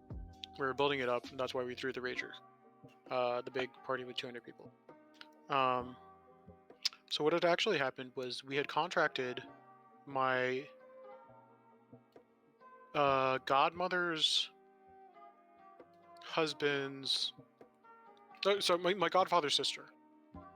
We contracted my godfather's sister to actually uh, oversee the construction of our house. Yeah. Meaning, we were changing from a one-story house to a three-story house because my parents Oh, had like a lot of money at that time. Huge transition. yeah. Uh, Multiple thousands of dollars to go into that, and we trusted her. So much so that we didn't have it in writing. And what had happened was she actually took our money and she kind of ran. What the hell? So I don't talk to my godmother or godfather anymore. Like screw them. They weren't able to help us out. Like my godfather's sister literally just stole our family's money because we were naive, we were stupid. We didn't have anything in writing at that time. Yeah. So they stole a shit ton of our money, and our house is still left like halfway done. Not even halfway done. We had framework on the second floor, which I'm on the second floor right now. Oh, same house? Yeah. Where you're in? Okay. Yep. So we had framework of the second floor. We didn't have any roof. There was no roof here. There was just the beams on the sides Uh-huh. and like the beams of like the closets going upward, and there was no roof up here at all. All we had was the floor, which was not covered. It was just plywood. And it goes into like winter, and we had snow coming down. And I remember being woken up by my parents at like 2 or 3 a.m. on a school night. And they're like, hey, you have to go help your dad. I was like, wait, what's going on? And they were like, oh, it's snowing. We had to take a ladder, go onto the roof, and we had to like shovel off all the snow, or else like our literal ceiling was going to cave in because there was so much snow up there because we had no Jeez. ceiling. Yeah. It was just plywood floor, and like, oh man, we used to get leaks all the time. And I think it's funny now. Okay. Eventually, yes. Okay, we started working on the house, like my dad and I, and that's where I learned how to do anything like concerning construction. Yeah. So I learned a lot about construction. Like, I've done electrical work, I've done drywall, flooring, plumbing, light structural work. I've done roofing, gutters, everything. Oh, basically everything. Mm-hmm. I had to learn this because my dad and I basically built this house from the ground up because we Yeah. got screwed over by my godmother or godfather's sister. Dang, you guys couldn't report that at all? No, Whatsoever. because it wasn't in writing. We had no contract. It So was us just... just giving her money, and it was he said, she said. Oh my gosh. Okay. So we got screwed out of thousands of dollars. Mhm. My house is still not completely finished now. Like the third floor, like we have a roof now. Yeah. We have a good roof, like so we don't have to worry about snow and all that. But my house is still not done yet. Like the third floor still needs flooring and stuff done, and some drywall, but it's getting there. So that basically taught me my first kind of job. Like I learned how to do everything in terms of like working with my hands in construction and all that. Mm-hmm. Um, Living like that though, it was kind of funny though. So my sister, my oldest sister, she had a boyfriend at the time, and he comes over, and it starts raining outside. And when it would rain, we would actually have water coming out from like the windows, and it was just like making a pool on the ground. And Uh-huh. we were so used to it at that time, and he started freaking out. And then we looked at him and we started laughing because we were like, "Yo, this happens all the time. We're okay with it." Yeah. And then we're like, "Oh shit, no, he's freaking out because this doesn't happen all the time to other Yeah, people. this isn't This normal. only happens to us." Uh-huh. So I thought it was really funny. Like, uh, my sister started laughing at him. I started laughing at him. And I was like, "Yeah, we'll just throw a towel in there. It'll be fine." So we just got a towel. We threw it in there. He's like still freaking out. We're like, "No, no, this happens all the time. Trust us." um, so we were used to like all sorts of crazy things, like our house breaking down all the time. Like, Mm-hmm. living basically in poverty for most of our life. We're like, "Yeah, shit happens. Like, we just got to fix it." So we never really freaked out when like things went sour, which was a great like outlook to have. But I don't know why we found it so funny when uh when he was freaking out. We were just like, dude, this just happens. That's the way life is sometimes. Um, so that's kind of where like I got some of my bases of working and stuff, like learning how to fix a lot of things. Starting with your house. Yeah, Yeah. my house, like we basically had to build it from the ground up. Um, Another job that I had was I was actually a camp counselor. Now, I, not necessarily a job because I didn't get paid for it, but I was a volunteer camp counselor. When was this? I think around 13 to 15. Yeah, Wait, so you're helping your dad like earlier than that? Between 12 and like 15, I was doing the construction work, okay, got and it. then like 13 or 14 to 15, I was doing camp counseling. Camp counseling was smaller though because it was only on the summers. Yeah. So it wasn't like a full-time job kind of thing. Like it was I was just like a little supervisor kind of guy, and like Mm-hmm. all I really did was I made sure everything was set up for like whatever activities they had planned for that day. Um, and like I did like normal like grunt work, like moving stuff around, making sure the kids were all accounted for and all that. Like I was just kind of there to like oversee the kids and like all that stuff. It was a really fun job. Like there were some kids that I like loved to that. They were like super sweet and all that. And me being a big guy, they were always like trying to climb on top of me because I would just like give piggyback rides to like all the little kids and stuff. Like I was Yeah. just like a mountain to climb on. It was like a big old bear kind of the guy. Um, but yeah, like that was a lot of fun. Mm-hmm. I Oh, I didn't really go. Koma said hi, by the way. Yo, Kova Linux, hi hi. What's up, Kova? How you doing, man? Yeah. I only did that for I think 2 summers though, so Okay. I didn't 2 really summers. go too far in that. I wouldn't really call it a job per se. Um, After that, my first real job was at a restaurant, and Okay. this was the first time I felt like I actually had an actual job. Like the camp counseling wasn't really a job. Doing the construction wasn't really a job because I didn't get paid for that. So that was like volunteer work technically. Um, the first job I actually had was working for a restaurant, and it wasn't even just like a normal restaurant. Like it was a considered fine dining almost. Okay. And both my sisters had actually worked there at that time. Oh, so they got you in. Yeah, and I hated that job so much. It was a very strict job. Um, you had to have everything up to code. And Meaning, what age? I think I was actually 16 at that time. I might have been 15. I don't Wow. remember if I needed permission from my parents at that time to work there. I might have. Mm-hmm. Because I know you need permission when you're 15, but not when you're 16. I don't quite recall. It was somewhere between that time. I think I was just turning 16, and I was able to get a job there. Um, it paid fairly well. Like I actually made a good amount of money. Mm-hmm. I was mainly a food runner, but I was the top food runner. Um, and that's quite a lot to say. Like when you're first starting out at a job, like you were the top person in your position. Yeah. I had very strong work ethic at that time. Uh, Very nice.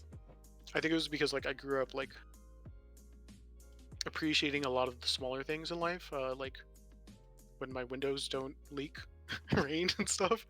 But when I did work there, I worked my ass off. I worked there so hard. Like I put 100 and like 1,000% into there. Uh, Mm-hmm. I definitely did love the work ethic that it gave me working at that restaurant. They were very strict there. They had strict um, clothing specifications. We had to have our uniforms starched, dry cleaned, and like pressed every single time we came into work. Had to be fully laundered. We had to have everything clean, everything perfect, button up, everything's like shirts, um, very like pristine and everything. Um, it was a very strict job, but Mhm. I hated some of the management, but I loved one of my managers. One of my managers was super nice. Um, she was kind of cynical though at the same time. I'll get into that in a second. But for the most part, I hated a lot of the managers, but I loved the people I worked with.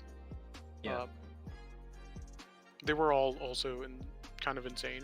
Uh, they were my sister's friends, and like a lot of them, like we were into a lot of drinking and stuff like that, a lot of partying. So I kind of like fit in well at that time. Like we were all just like party goers and all that. And I do find that that actually happens a lot with people that work in service industry. Mm-hmm. A lot of them drink a lot and stuff. Um, but no, basically I was a food runner. The one manager I did love, she was like a mom to me. Basically, she was like my service industry mom. I think a lot of people have like those like the people they kind of like look up to or rely on kind of thing. Um, but yeah, I was basically a food runner for the most part. I did work in Expo for a little bit. The the place that I worked at, they actually had it so strict that you would actually have to memorize every single ingredient to every single dish, Mm-hmm. and that was actually a lot. Like in terms of the fine dining, like if anybody asked us any questions, we would have all the answers off the top of our head to every single dish and be like, oh, this is made this way, this way, this way, at this temperature, cooked at this time. We got it from this location within this many days, stuff like that. This is created by doing this and this and this. This is homemade, all this stuff. Like, there was like a lot of stuff. Like, it was very strict in terms of service industry job. But I really appreciated that because it gave me the work ethic that I have today. And that was my first job. So, The first official job. first official job, yes. Yeah.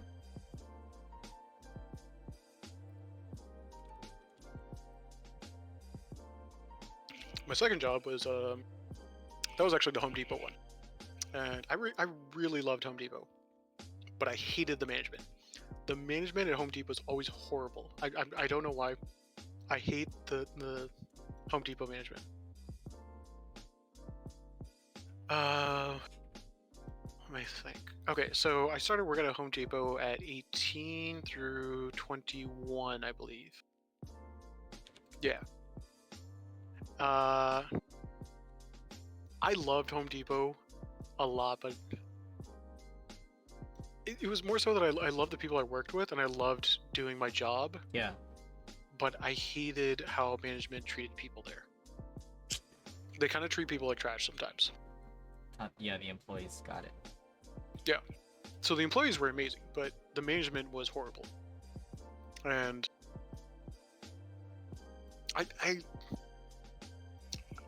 I don't know why they would do that. Like, okay, so usually I'm a very good worker and all that. Like, I have great work ethic. I always like go to work on time. I do all my stuff, and they still talk down to me, which I was not a fan of. Like, I was the best at my job in almost every job that I've been at, and if I still get talked down, I'm like, we're both human beings, man. Like, you don't have to talk to me a certain way, like that. Like, I never actually really verbally spoke this like out to them, but this is like what was going on in my brain. Um, at Home Depot, I was one of the top sellers in terms of like well, basically everything. I was such a high seller that they had actually wanted to move me up to another position, but I'll get into that in a little bit. So originally I was working in hardware at Home Depot, and in Okay. hardware you have to oversee over 10,000 different items. So I was in charge of over 10,000 different merchandise, like all these little bolts, nuts, like sizes of screws, power tools, all that stuff. Like I had to take care of all of that. So I'd Mhm. have to have knowledge of all of that. And I did have knowledge of all of that. Because I had been working in basically construction for such a long time for the past, okay, so I started working there when I was 18. I did construction when I was like 13. So I had like 5 years of construction work basically under my belt. And so I did know about all of the stuff that they were talking about. So I moved up really fast. Like I became the go-to person, and I thought it was great because when I was working at Home Depot, I was like the youngin. Everybody was Yeah, older than for me, sure. but whenever a customer would come by, they'd be like, "Oh, we're looking for this, this, and this," and like, "Oh no, you probably don't know what we're talking about." They would just go. They would walk away from me, and then they would go to like one of the older people that worked with me, And they'd call for and you. then that person would come back and go straight to me, and they'd be like, "Oh, this guy knows everything." And I was just like, "Oh, this is great!" Like, I don't know. It's a terrible thing, but like, I had so much satisfaction in that. It's more so that like, I was happy that people like people see me and they like read a book by its cover, and they go to Yeah. somebody else that they think is older and more knowledgeable. But I had so much more experience than the older people than me. Like, that they would always come to me and they'd be like asking me questions about merchandise, how to fix something. And so I've always been Mr. Fix It. Like I've actually, okay, let me say this first. Home Depot has an award system. The award system is where if you go out of your way to help a customer, then they give you what is called a Homer Award. And the Homer Award gives you like a little bit of boost on your paycheck, and you get like this little award, and you're like, oh yeah, I got like a little badge, a little nice little badge. Mhm.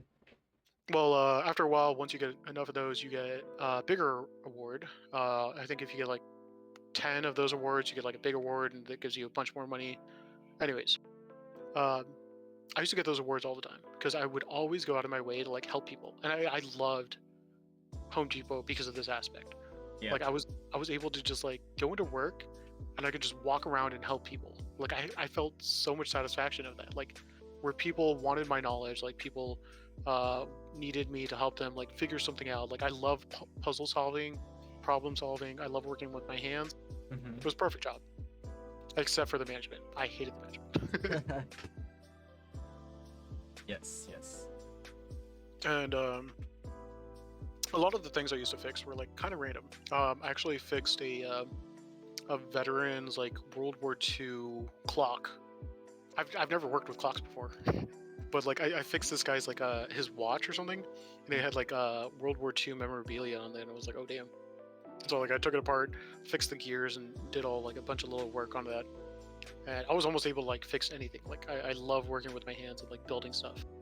Um, I don't have them with me, but I used to make like bottle lamps. I used to make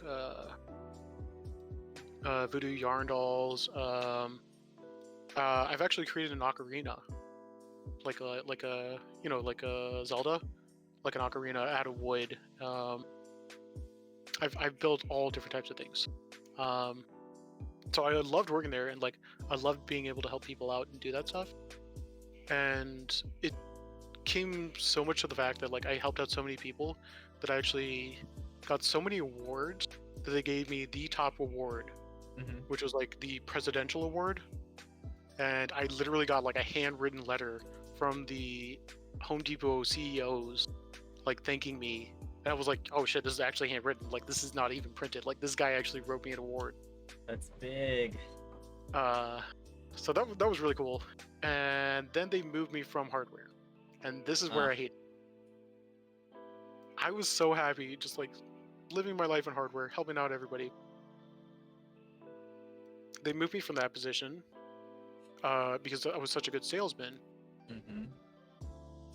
They put me at the pro desk, the contractor services desk, and from then on, it was just quotas.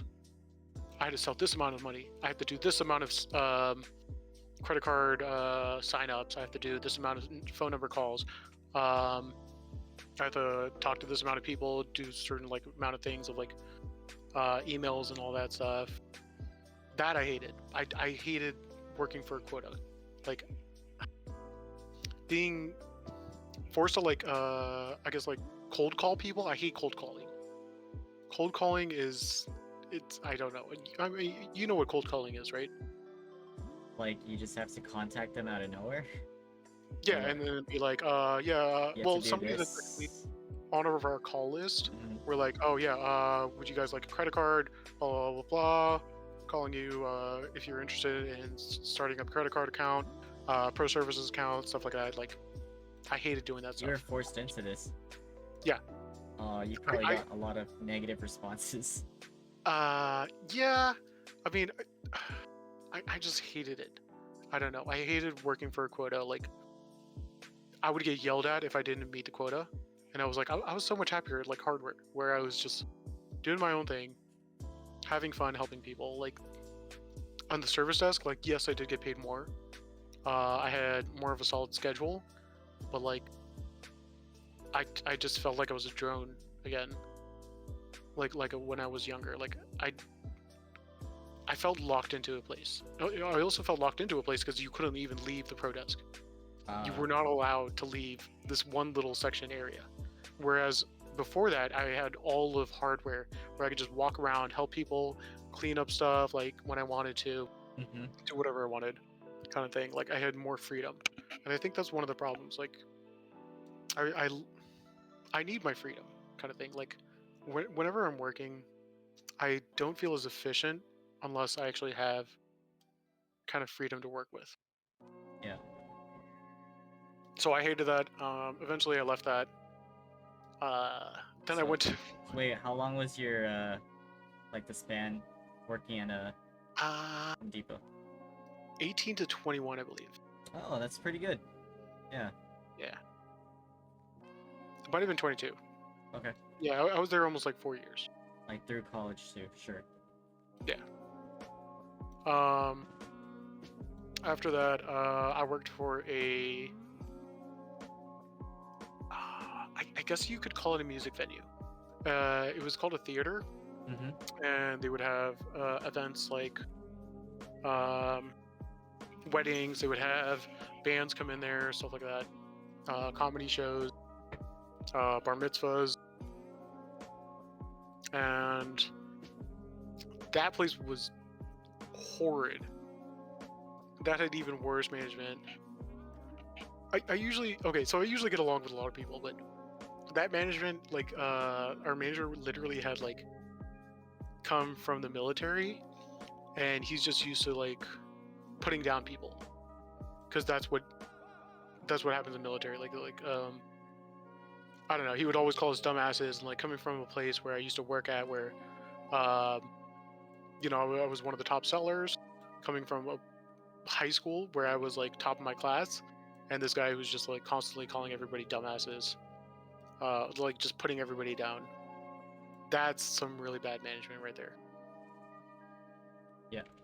Ow, ow. Awa for the cakes.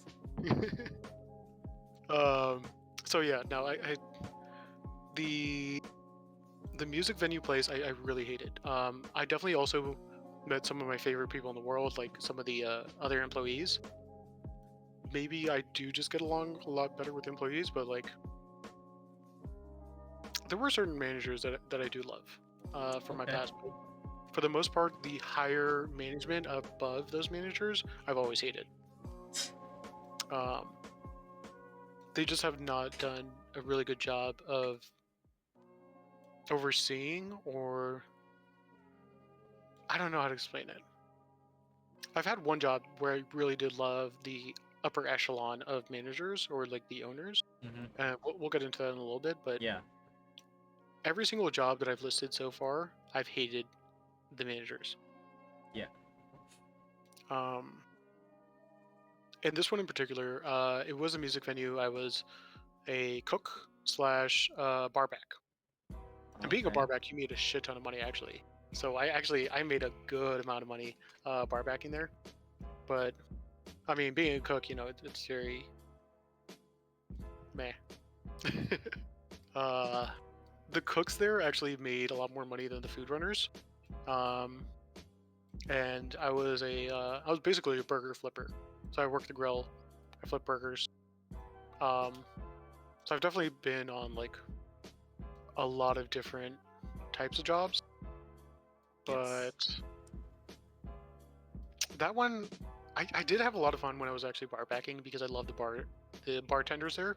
Mm-hmm. We had a lot of fun, but I don't know. Management was horrible. Like the management there would constantly like put people down.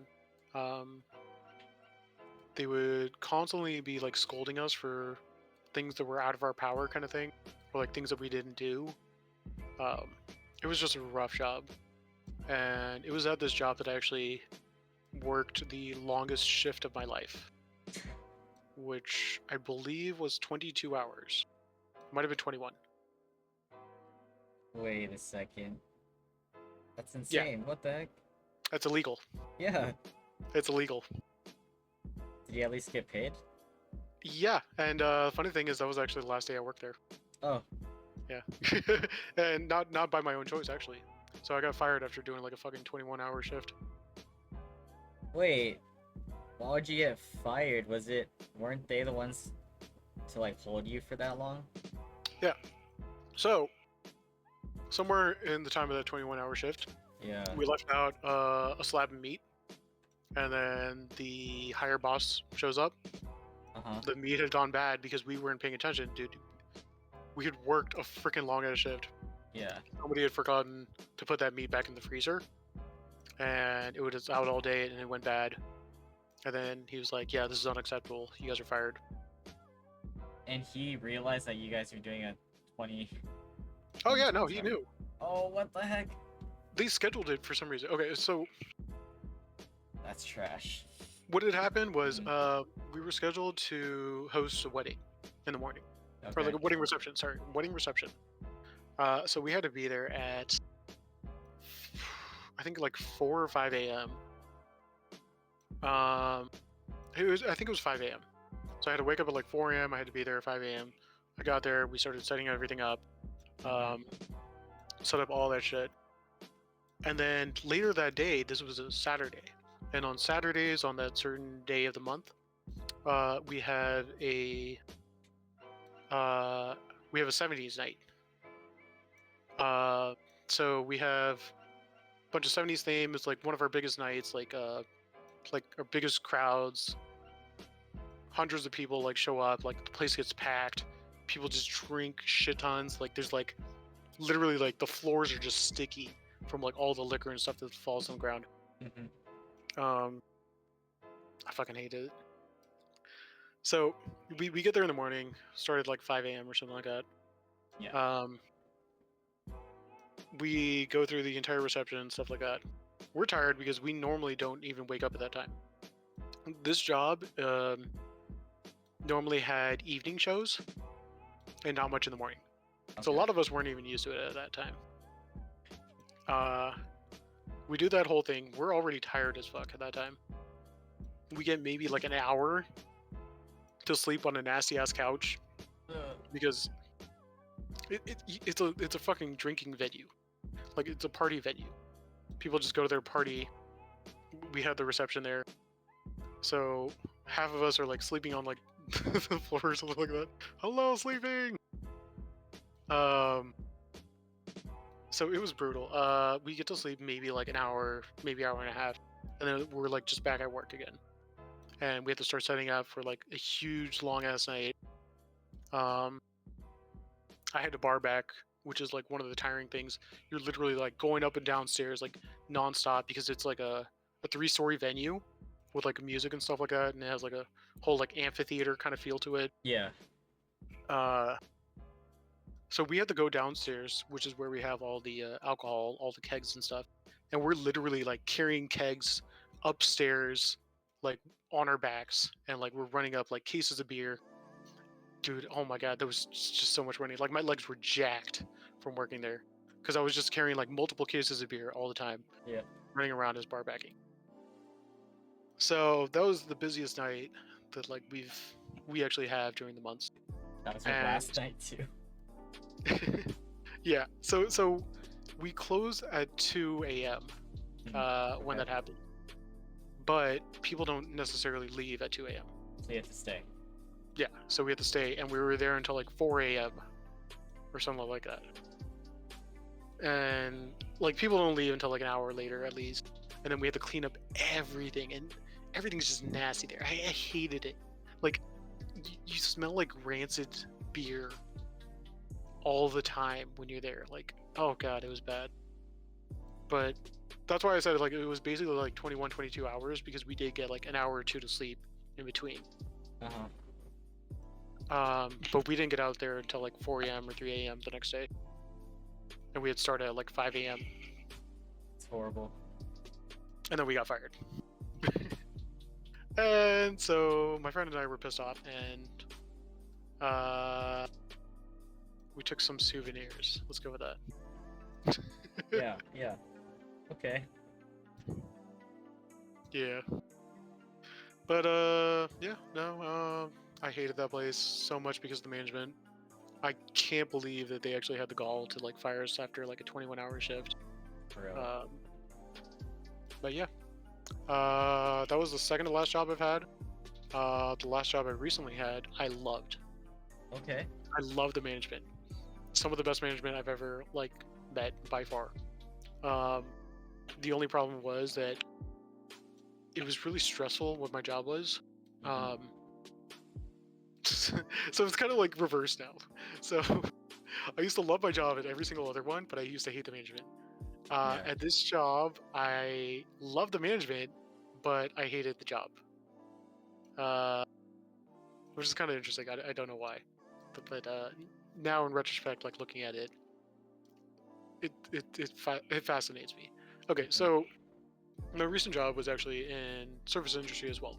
However, Okay. it was originally like I was a food runner, and then I worked at Expo, and then I get approached. Let's see, wait, I think it was like 25 at this time, 26, 26. Yeah. Okay. So I'm 26 at this time, and so originally I was a food runner, and then eventually I moved up to Expo, and I get approached by the owners of this company, and they go like, "How would you like to try a new position that we're creating for the first time, and we're gonna have you as the person to take on this role?" I was like, "Okay, I'm interested." And basically, what they were putting together was a facilities management position Mhm. over all 6 restaurants. So I just started working at one little restaurant, and then Yeah. I became a manager over all 6 of them, Wow. like overnight almost. Like I was like, yeah, no, I would love to do that. So at first I was really happy, and I was like, I was getting paid a whole lot more than what I used to. Like Mhm. I almost like doubled my pay there. Jeez. Actually, yeah, I think I more than doubled it. Um, so I got basically into a management position, and I was really happy, with the pay and all that. I love the managers. The problem was it was stressful because I was always on call. Oh. Okay. And what my job entailed was I was facilities manager, meaning that I would have to make sure that everything was working fine. So if anything ever broke in the middle of the night, they would call me up and I had to be there. I was on 911, basically call duty. That's what we called it. And so I, I, I freaking hated it because every single time I would see my phone go off, or I would see a message on my phone, I would get anxiety. I'd be like, "Oh shit, do I have to go to work right now? Mhm. Can I even hang out with my friends? Can I go out drinking at all? No." Like it was just like something in the back of my mind at all times. Like it was just like eating at me. Like, oh god, if I get called right now, can I make it in time there? Like, can I even go out like on dates? Can I like go out with friends without like having to worry about going into work? Yeah. I don't know how nurses and all do that, and I'm pretty sure nurses don't have it like that because don't they have times where they're actually on call and they're not? I'm not too sure. I think they have set amount of times when they're actually on call. but for me it was 24/7. Okay. So I could get called at like 2 a.m. or 6 a.m. and be like, "Yo, you have to come into work right now. This pipe's broken. We need to call somebody to fix it. Take care of it." So I think that was one of the problems with that job position that I had. That I was basically always working. There was never a moment of respite. So I don't know. I love the management. Like they were super nice. They were super sweet. They treated everybody like family and all that. Am I thinking about doctors? That might be doctors. I thought nurses also do that too, where they're on call, but they're only on call at certain times of the day, or like certain times. But they're not constantly on call. They do have some downtime, right? So you left that job recently? Yes. As of 3 months, 3 months ago. Oh, that's super recent. Yeah. What was the breaking point or reason to like actually decide to uh, quit? I almost had actually a mental breakdown. Because of the I was job? yeah. Oh, Because I mean, I was like, okay, so like I was going to school, I was doing all that stuff, I was like, I was streaming, like I was yeah. just doing everything all at once, and like it was too much on me, and I was like, at one time, like I kind of like almost, I didn't actually have a breakdown, but like I was very close to having a breakdown. I was like, I don't want to talk to people right now, like I can't deal with this stuff at the moment. Yeah, I was like, I just can't do this anymore. I see. So yeah, I had to step away. So currently I am actually not doing shit. Hey, Uh, you focused on yourself, so good move on you. there's just like more lenience within reason for on call. Okay. Yeah. See, there was no lenience in what I did. Yeah, Ralphie. I see you, man. Oh, Uh, dope. So that's your work, the work stuff. yeah. That definitely does play a hard toll on your brain, like on your mind though. Mm-hmm. When you're like, you're literally constantly working. You're working 24/7. You Yeah. have no time off at all. So I did that for a year, like 2 years, basically, Mm-hmm. in that position. Like the other years, I was just working as the food runner in Expo. But having 2 years of time just like working like that, nonstop. I didn't even take like vacation because there was so much work to be done that like I had no time to take vacation. Yeah. I just worked nonstop, and I was working over 40 hours most of the time. And like I was just like I can't do this anymore. I got to stop this. I'm Mm-hmm. not in a good place mentally, so I need to take a break. And then like I'm no longer working there, so I've been so happy. Just like okay, so I made a lot of money, so like I can stay at home a little bit, and like relax a little bit. Yeah. And my stress levels have been amazing. Like I'm just like I get to relax. Like I get to breathe in air and just be like have a moment to myself, and it's so nice. No worries. Yeah. That's good. Very good. All right. Um, you want to take like a 2-minute break? Yeah. Uh, Yeah. well, did you want to take a break? I'm kind of fine with like, I don't know. I don't Um, know if I I'll can just use the talk about restroom real quick. I'll be back. I'm also gonna turn off my AC now because it's getting cold. Okay, sounds good. So keep them busy, I guess. Chat. Keep them company. E- Next topic. It's definitely oof, a turn of events. We're gonna talk about relationships and heartbreak.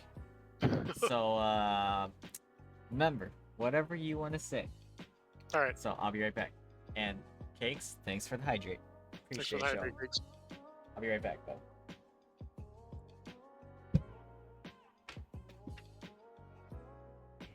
I'll take a swig for you, man. Just. Actually, wait. Hold up. I need a new beer.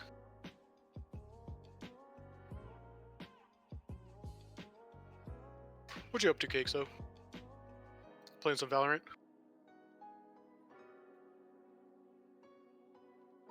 Yeah. Yeah, I figured.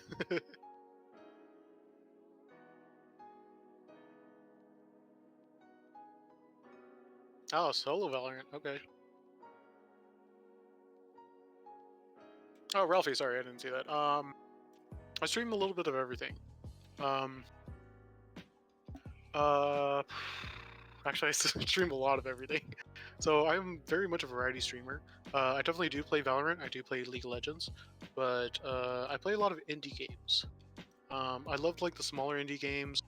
I love Metroidvanias, roguelikes, puzzle games, horror games. Actually, in October, I'm gonna have a whole set of like horror games like set up for like every single stream. Can't wait for that. I got a maid stream coming up um, that I'm actually gonna have 2 other people join me for a maid stream. I have a one chip challenge stream coming up where we eat the Pekwi one chip challenge. Yeah, cakes. Yeah, another one. So we do have a one chip challenge coming up on my stream. I'm gonna have multiple people actually join me for the one chip challenge. This is the 2021 one. 2021 one chip challenge. I've tried the 2020 chip challenge, but this is the new one that just came out, and I'm kind of scared because it's supposed to be spicier. This is basically the hottest chip on Earth, and that's going to be coming up soon. I'm not quite sure when, but we will have a one chip challenge on my stream with multiple people on there. All right. Welcome back, man. Thank you, thank you. Yeah, I'm gonna be snacking and stuff, but we're gonna continue with this. Sounds good. Oh, All here's the swig cakes. All right, you ready? So, Yeah. Again, the question or the topic is now relationships slash heartbreaks, if there's any. You could start from the beginning, chronological order, up to you. Okay. I guess it would begin in middle school. Didn't do too much in terms of like relationships or heartbreaks in elementary school or anything like that. Mm-hmm. There's a lot to talk about and there's not a lot to talk about, if that makes sense. It's fair. It's whatever you want to say. I have to think of what I want to actually talk about. Okay. I guess originally,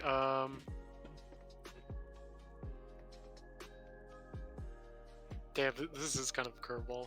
I don't know what I want to talk about in this case. I knew everything else I wanted to talk about earlier. This is like,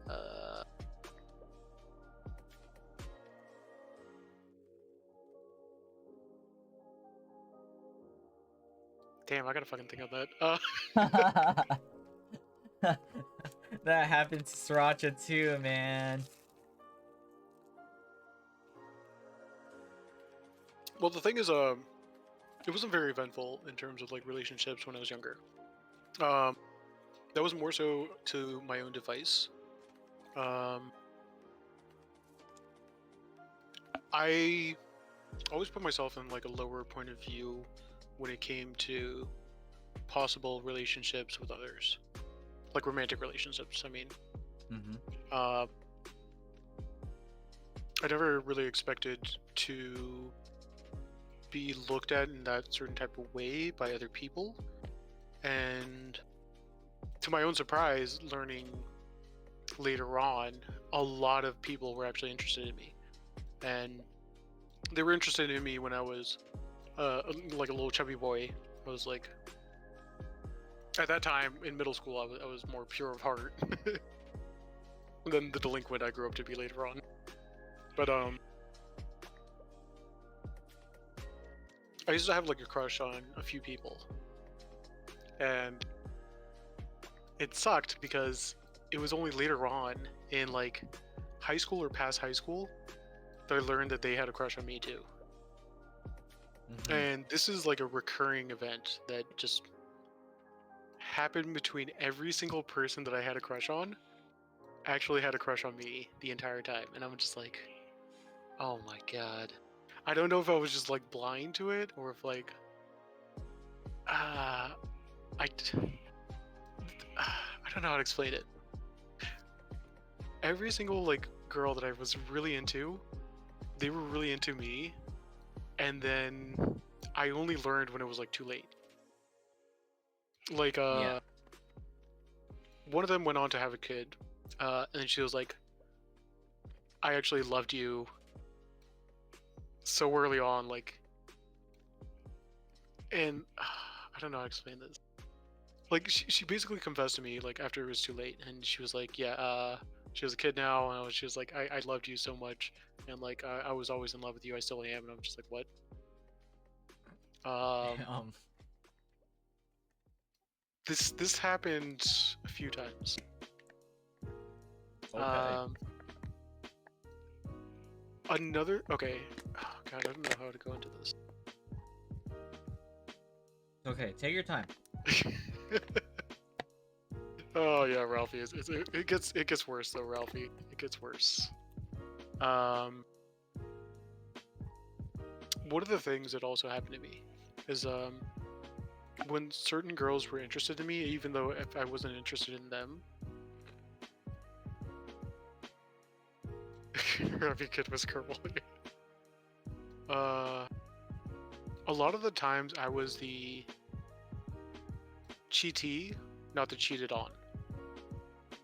So another thing that actually happened to me multiple times, actually like 3 times in a row, multiple times, was that unbeknownst to me, the girl would actually have a boyfriend, and they would cheat on their boyfriend to be with me.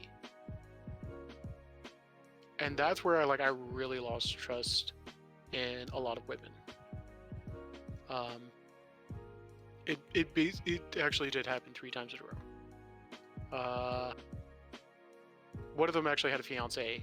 The other ones, they just had boyfriends. And after that, like I really like that kind of put me off to like dating for a while, because I was like,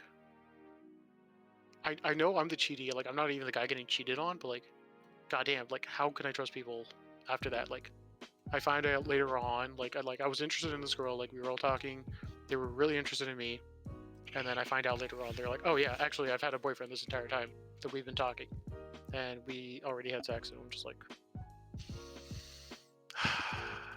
yeah. Um, God, I don't. This is a tough topic. I'm not gonna lie. Yeah, what are you eating? Hey. No. Don't talk about my snack, Oh, just Nom. regular Pringles. Yeah, I like sour cream, but I don't Plain old got it. classic. Oh, okay, yeah. I was gonna say, damn, just the plain ones. Sour cream's where it's at. Keep going. Yeah. Shit. Okay. Okay, so the first person like I really felt deeply for, she was actually in my class in either 6th or 7th grade, and she was the first one that like I kind of fell for, and she was super sweet, like a super nice person, beautiful, great looks, and all that.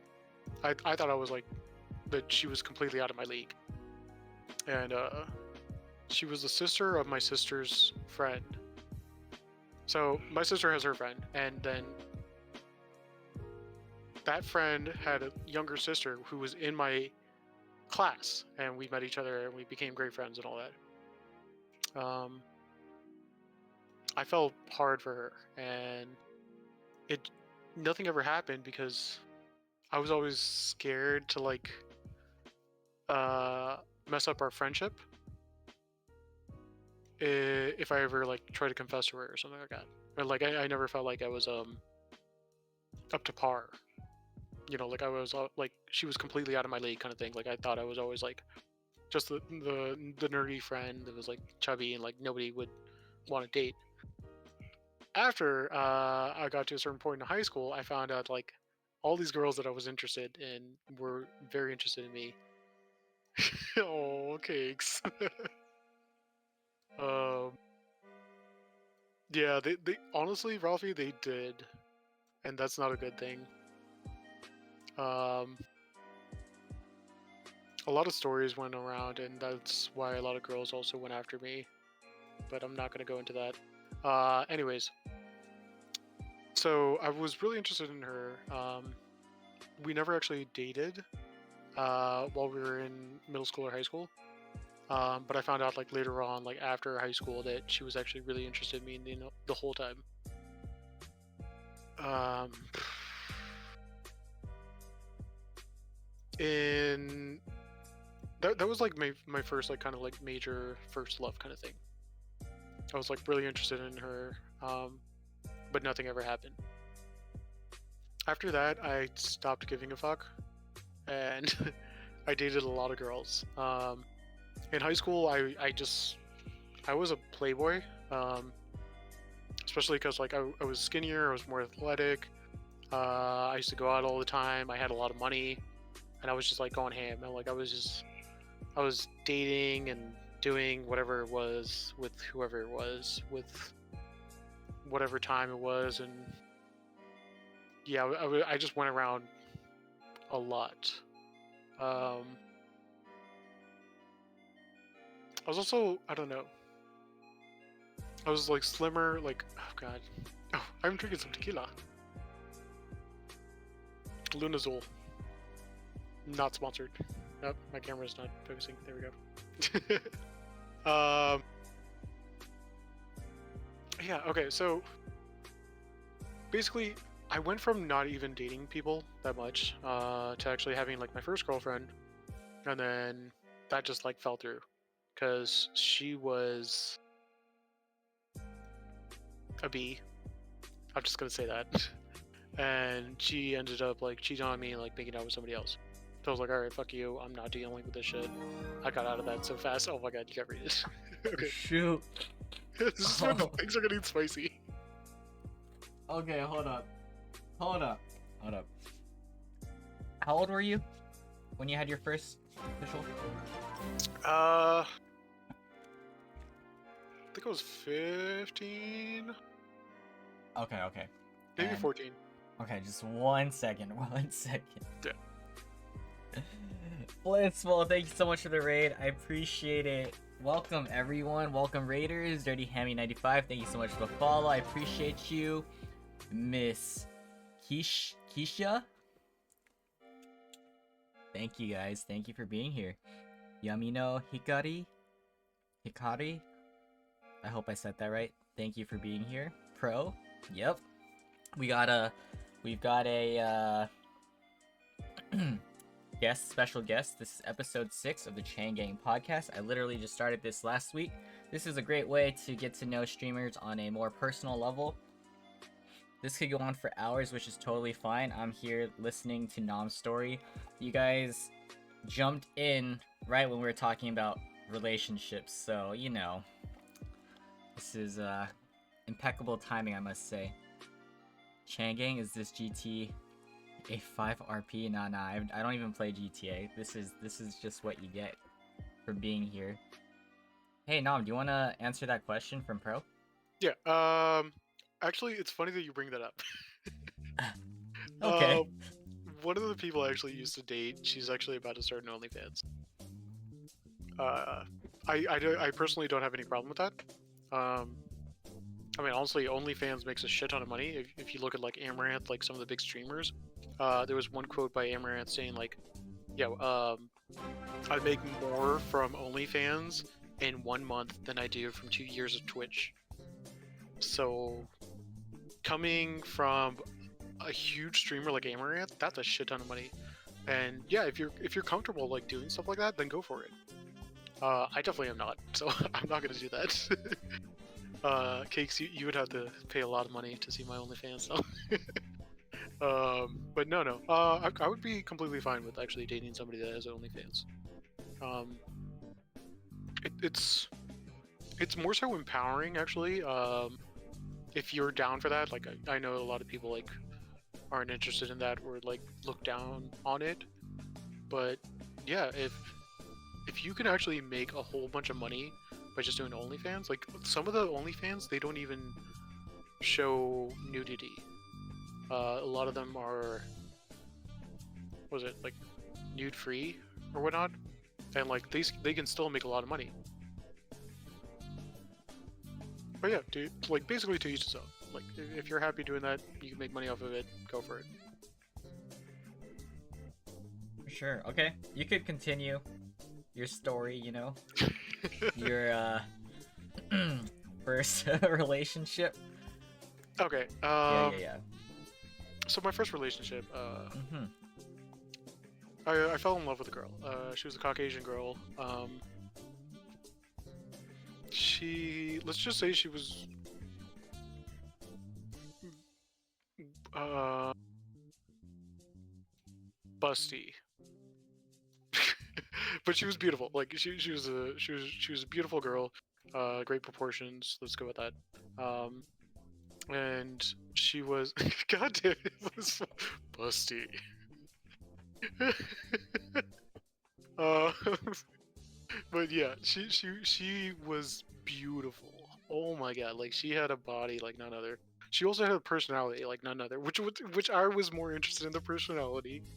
I That's like right. girls with good personality. It's just a plus. It's just a plus if there's a little yeah, you know, a little extra. So I was in love with her. Like oh my god, great girl. She had a great smile, beautiful face, beautiful everything else too. It's a huge plus because we're okay. You guys are making me laugh so hard. Fuck. But she was amazing. Like I love this girl to death. I did not think that she actually liked me the way that I liked her, which really sucked. Because all through middle school, high school, there was this like tension kind of thing. Like I didn't think that she actually liked me, which really sucked because I only figured this out like way too late, way down the line. That she actually loved me too. Like it was unfortunate. We only hooked up after all those years after high school. Where like I saw her one night and then we started hanging out, and then I guess it's kind of worth the wait, but like I feel like there was so much time lost. Uh, but kind of screwed the picture with that one. Like it basically didn't happen. It was like kind of the one that got away kind of thing.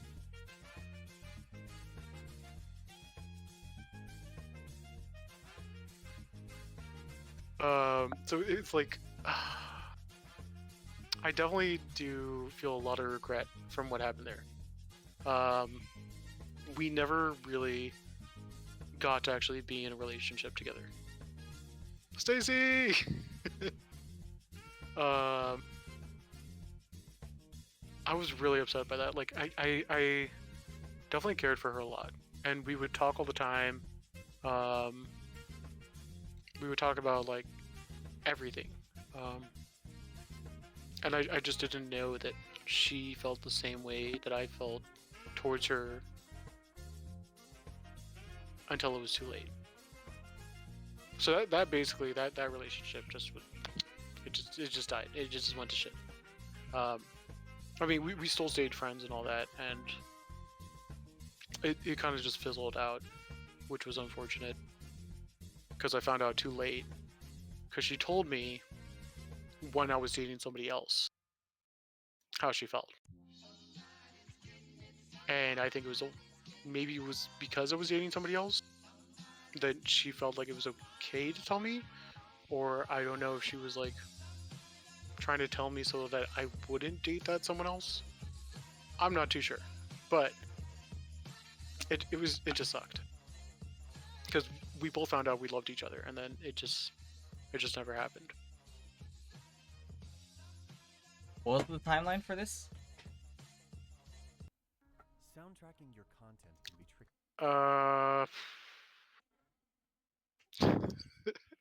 I think it was 13 to 20 because I knew her that long.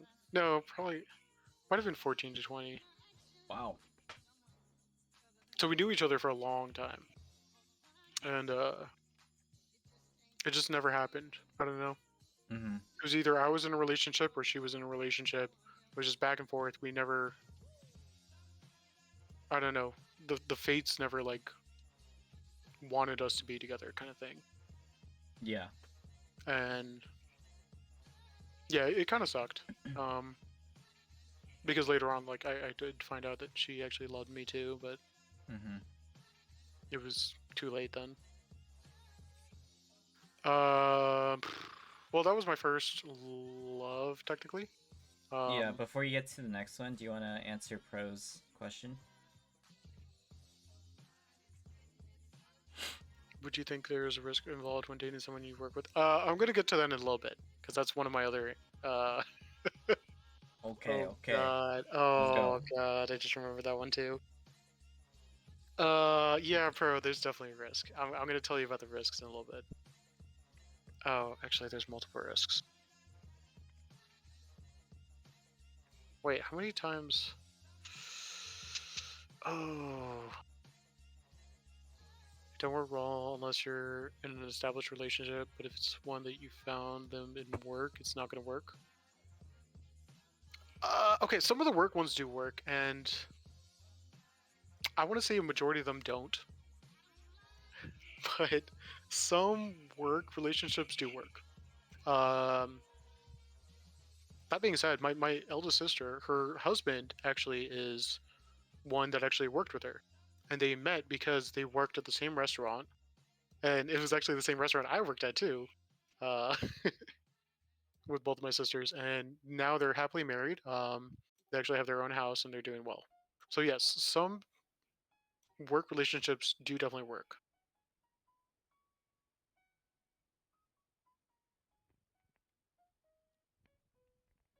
I keep pulling back because I'm not one to mix. Yeah, yeah, I definitely don't like mixing work and pleasure, as I'll call it, that much.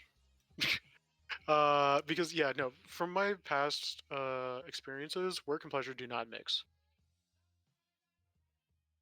Especially if you're higher than her in terms of hierarchy, that could definitely cause a problem.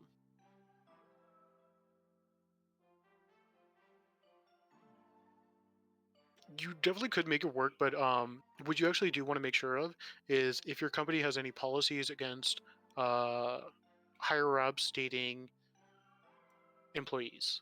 So you want to make sure that first of all, your job safety is not at risk. Wait, why are you saying don't tell them? Check. I'm saying no. I'm saying you should either check entirely whether or not you can actually date somebody that is below you in terms of an employee, or uh, oh my god, yes.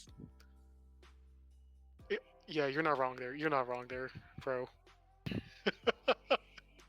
Happens a lot Oh god, when that people that just could be keep it a bad though. That secret. could. Mm-hmm. Oh, I've dated multiple coworkers, and I don't think it's ever ended well at all. We could get to it. Let's go with your second girlfriend. Ooh, I'm telling. Okay. All right. Okay. So my second girlfriend. This was like the second major one. There were some like few in between that were just like flings and all that. Like I don't count the flings. Okay. Altogether, like yeah, I've dated a lot of girls, but like the most impactful ones are the ones that I'm going to be talking about. Like I definitely had flings that would like last like a week or two, or like like one night stands. I had a shit ton of those. Um, but in terms of actual like relationship, like boyfriend girlfriend kind of thing, like lasting a while, like actually caring for each other. Uh, my next one, my next one actually hit me harder than most. Because we, okay, let me see. This was when I was like 16, I think. When I first started working at the restaurant.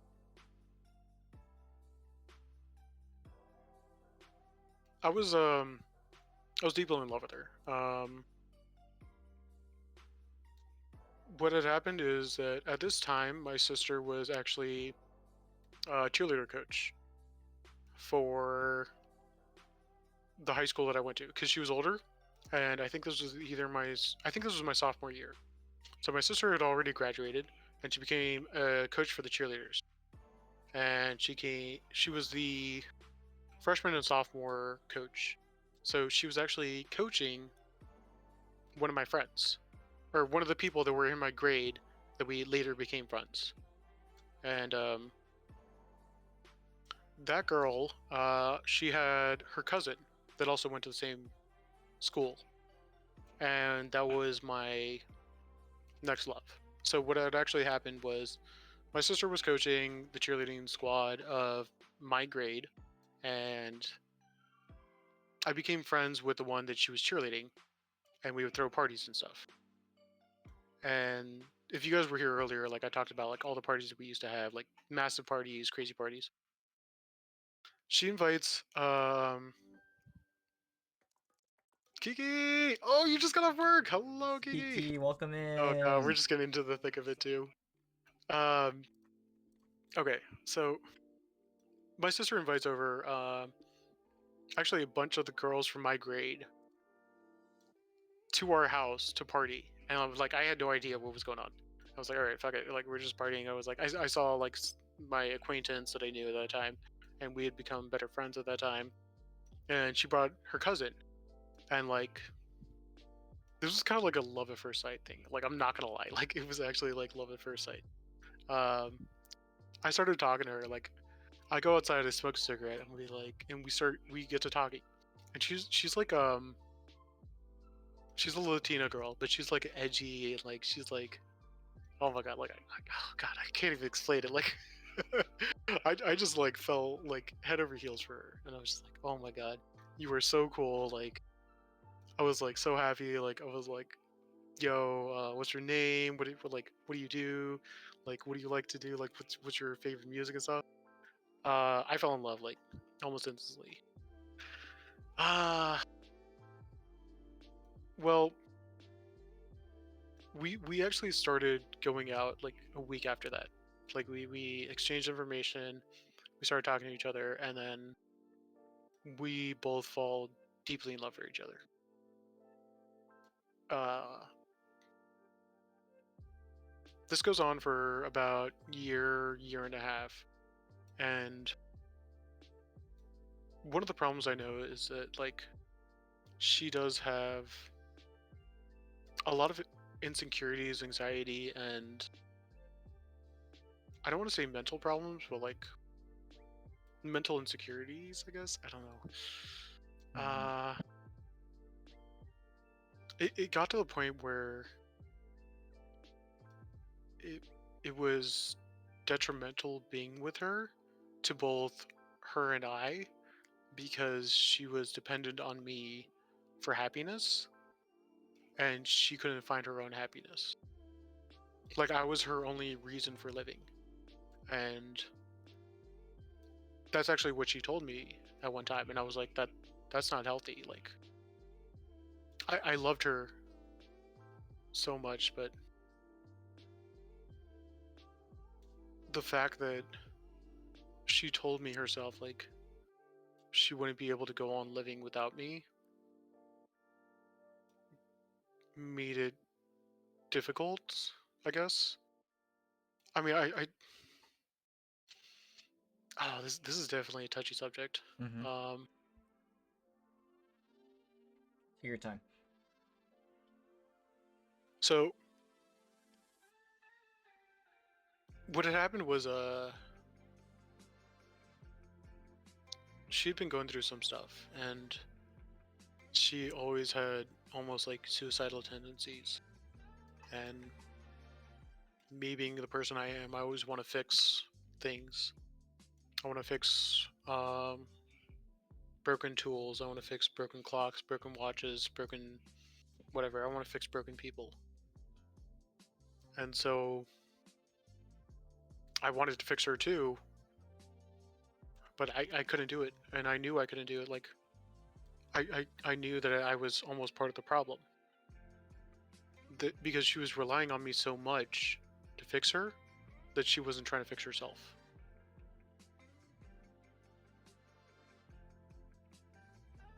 And so um eventually I did break things off with her, even though fuck, that was hard. That was like one of the hardest things I actually ever did. Um I was terrified that she actually might take her life, kind of thing, like terrified. But I told her family about like what I was doing. I was like, "Uh, she needs to work on herself. She was actually to the point of where she was talking about like suicide and all that, like, and it got really dark and it was really tough decision, but afterwards, I want to say 2-3 weeks, maybe a month later. Oh, actually no. Oh yeah, she kept on trying to like ask me back. I think she messaged me like a year afterwards because I'd completely cut her off. I still love her, like to this day. Like I still have feelings for her, and like I would love to get back together with her. But she messaged me actually like a year after this all happened, and she's like, she said thank you, like thank you for breaking off our relationship at that time. Like I was in a bad spot, and it really helped me become a better person, kind of thing. Like she freaking sent like a whole essay, and then she was like thanking me. But yeah, that was a brutal relationship. Like I loved her to death, but I don't know. She just wasn't in a good place at that time. Yeah. So when did that start and end? Just to be clear. I think that was 16 through 18. So just about the end of your senior year or something? Uh, Actually, no. Then that was later. Yeah. So no. Oh yeah. 16 through 20, 16 through 19 Mhm. is when that happened. Yeah. Yeah. Wow. That was one of my last major ones. Other than that, like I had a bunch of like flings and stuff. I was a fuckboy for a while, and I dated a lot of girls, and I okay. So remember when I was saying like I lost like 70 pounds? Yep. I was really skinny. At that time, girls just wanted me for my body, and I did have a lot of fun, and I met a lot of girls, and we had a lot of fun together. But it was superficial, Yeah. and I didn't like that. Like a lot of okay, this is gonna sound weird, but like a lot of when I was skinny, I didn't like what actually happened. Like yes, I was skinny, I was like in good health and all that, but people were cheating on their boyfriends to be with me. People were using me for my body. People didn't like interact with me for who I was. They interacted with me for what I look like. And that's why I do actually prefer to be a little bit larger set, a little bit heavier. I I don't Mhm. know.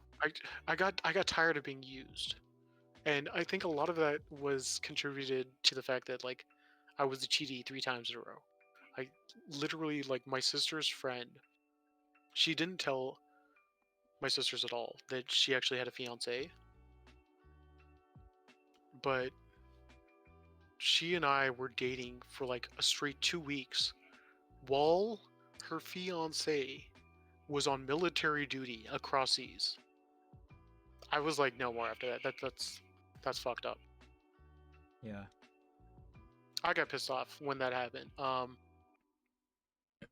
Like, not only how are you gonna cheat on somebody that's your fiance like that, but like also somebody that's like fighting for our country, and you're just gonna screw them over like that.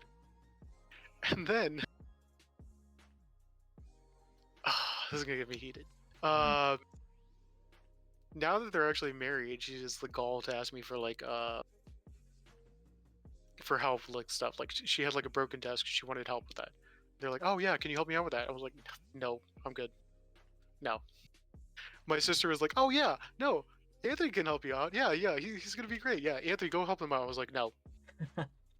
And they were like, Why no?" I was just like, "No, I'm not helping her out."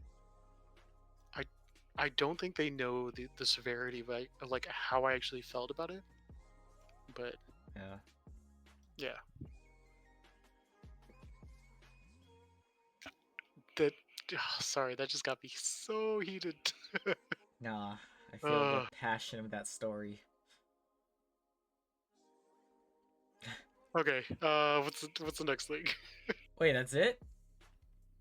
Okay, well, I mean, I guess in terms of, oh, well, there is a little bit more. What in terms of relationships?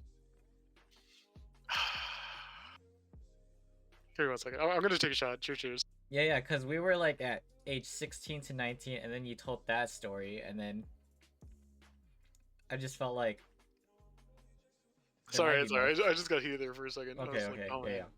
yeah. Okay. Um. Okay. So one of the things that actually happened when I was younger is that my family used to adopt multiple families. So if anybody was in need, we would always help them out. We would always provide some room in our house for people to Mm-hmm. live. It's great. And remember, I was saying like, okay, there was 6 people to one bathroom at one time. My 2 elder sisters, my 2 parents, my grandma, and I. Yeah. At when we were building out the house a little bit more, we had one more room. In that room, we had a family of 4 people. Um, it was a mom and her 3 daughters. Uh, the eldest of the 3 daughters, um, she actually worked at the restaurant that we all worked at. Mm-hmm. The middle child, she was actually exactly my age. She was going to school with me.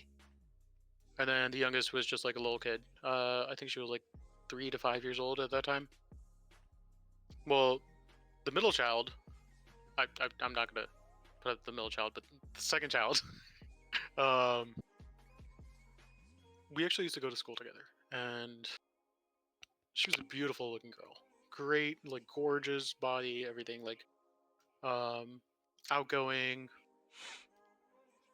like crazy personality though. Like, she drank a lot more than I did. She partied a lot more than I did, which is very surprising because I partied a lot. Uh-huh. But I always admired her. Like she was like one of the most beautiful girls that I'd ever seen like in my life, and I was like, damn, she's so hot. Oh my god, I can't believe like she's living with me. Like I can't do anything to make it weird. I don't want to make anything weird if like somebody's like living with me. I definitely did have a huge crush on her too. This was after my first crush on the other girl. Uh, so this was like in high school, and she started living with us. I think freshman year. So nothing really happened during freshman, and then during the time that I was dating the Latina girl. Um, but there was always like that weird kind of tension, like super hot girls living with you. I was a total nerd. I used to get made fun of for reading manga and watching anime. Like my sisters used to freaking bash on me all the time for being like a nerd and like that. Now they love anime, and I'm just like, haha, fuck you guys. But I used to love like this one girl, and like she just looked amazing, and she was like beautiful. Um, she was very down to earth. She spoke her mind all the time. She wasn't afraid of like saying what she thought. This is the girl that actually that I said earlier that had a kid. Oh. Um, Okay. so basically, I had a crush on her. She had a huge crush on me as well, but we never said anything. I thought I was just like the nerdy kid that she was like living with, and she was like, okay, like just like hanging out with me, and I was like, I thought I was always like annoying to her because we were going to the same high school. And I was like, yo, you gotta do your homework. Because I was like, I was still studious, but I still loved having fun and all that. So for the most part, like growing up, I was always like, yo, you gotta study, you gotta do your homework, all that stuff. Like, but on the weekends, I would always like go out and have fun.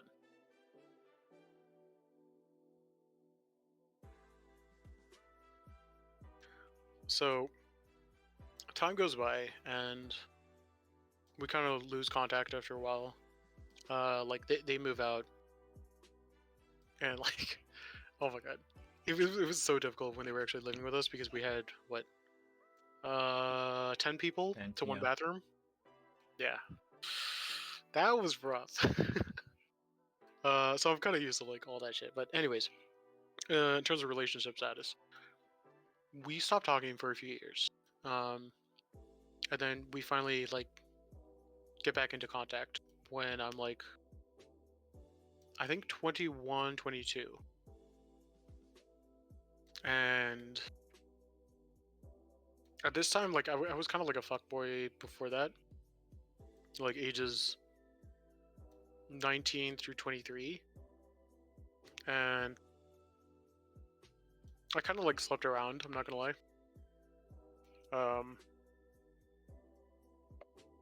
I'm not proud of it. I definitely did. I don't know. I don't know how to say that. But like, yeah, no, I'm not proud of that. I definitely did meet a lot of girls and all that, and just had flings and shit. I never tried to like hurt anybody though. Um, I mean, yeah, yeah.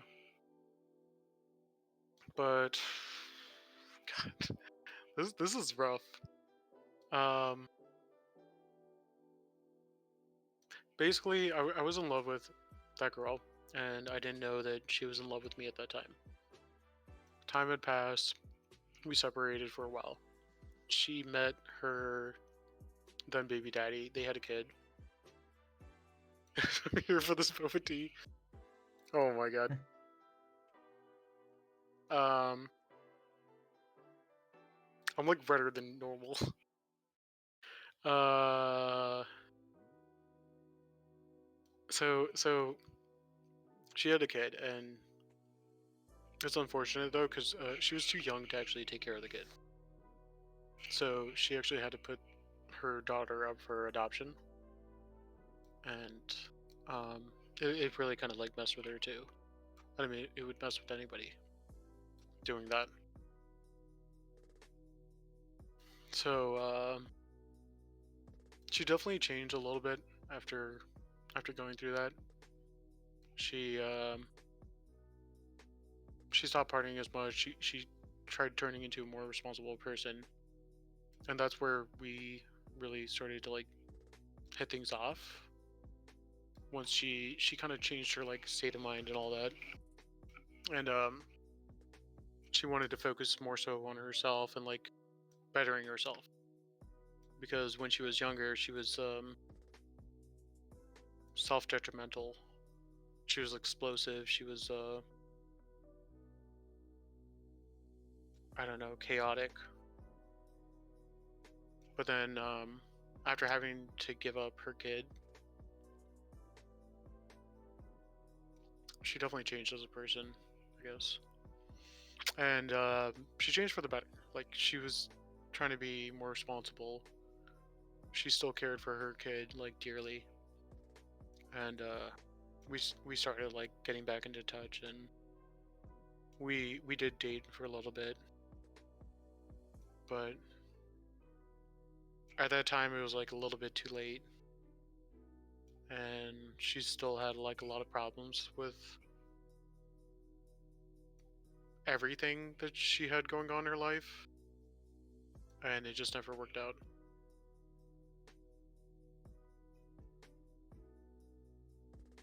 Yeah.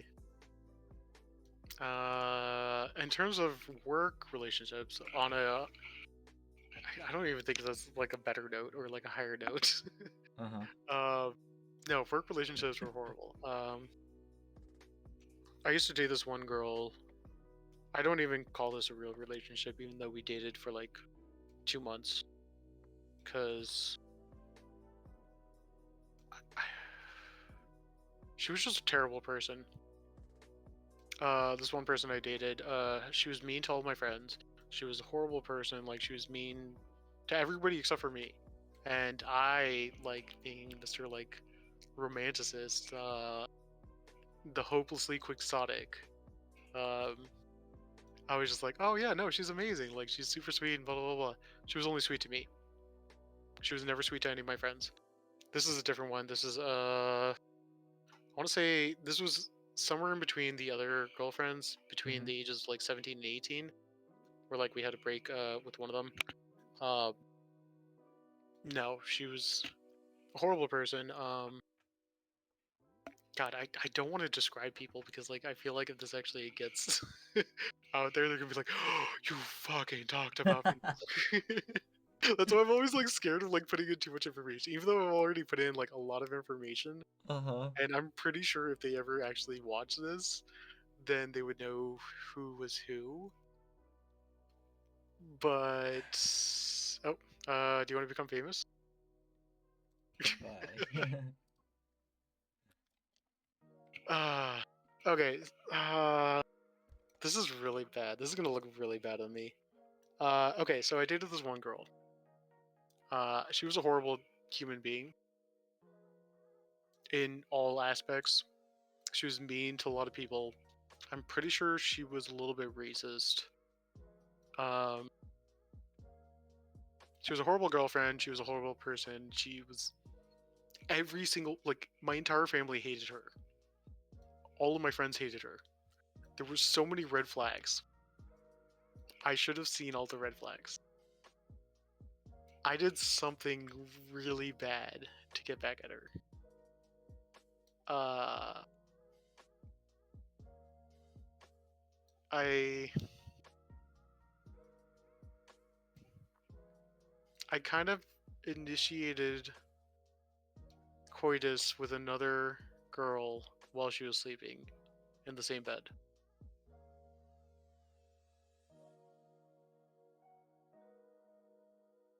And then she woke up. And this was at a party when everybody was like drunk and shit. Like, definitely one of my lowest points. But I don't know. I was so upset with her. Like, and then like I was like really drunk at the time, and like it was just bad timing. Like bad thing, bad timing. Horrible point in my life. But I think that's one of my last relationships. Good night.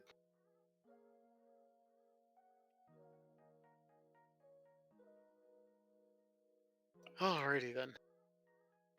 Wait, so that Uh, it just ended, or? well, yeah. I mean, she woke up to me having sex with another girl.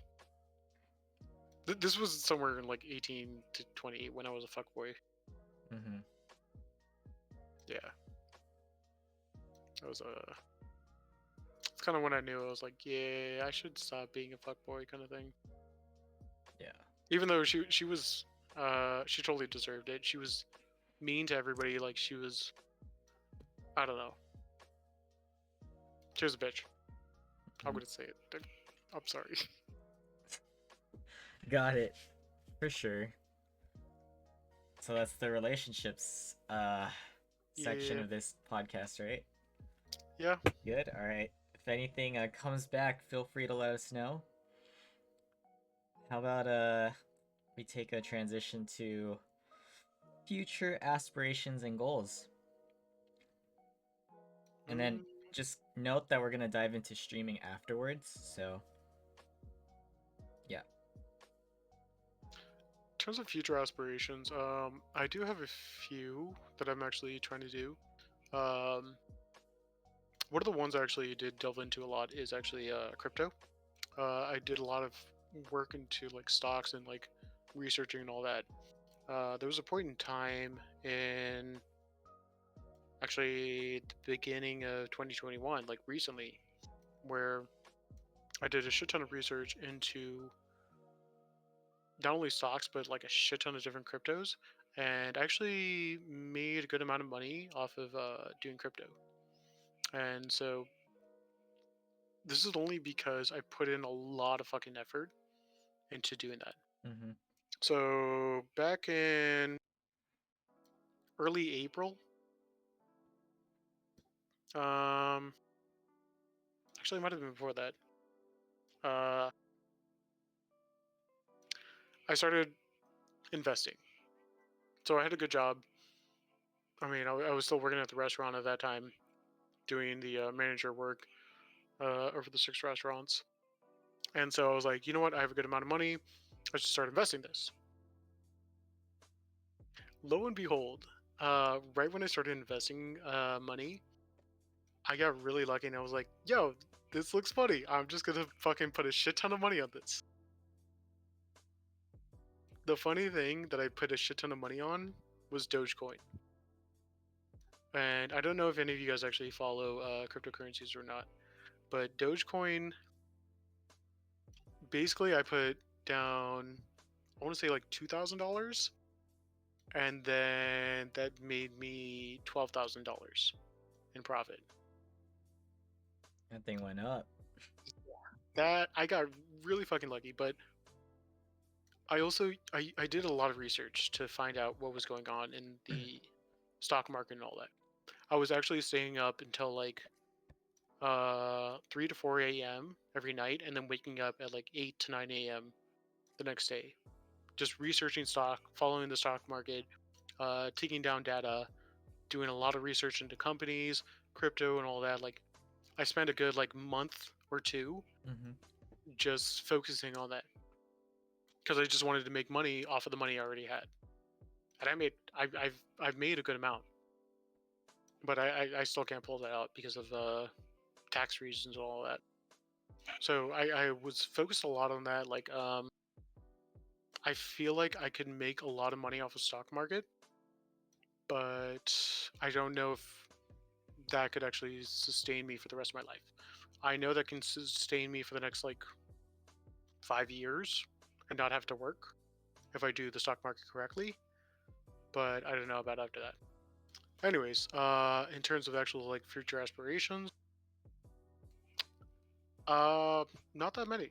Um, I'm a very simple guy. If I can play video games, hang out, drink, and have fun, that's all I need.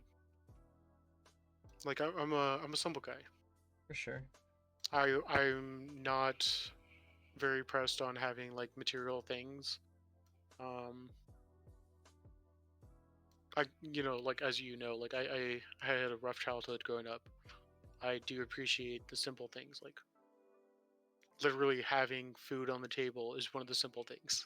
Yes. Like, now the only thing I really care about is like, yeah, roof, food, water, shower, and video games. That's about it. That's Mm-hmm. the only thing like that can make me happy. Like I I would love to have a girlfriend, maybe, yeah, sometime again. Once I can actually like trust women and all that. Um, but no, like that's all I really need. For I'm sure. kind of just happy with that. Sounds good. Now let's move on to streaming.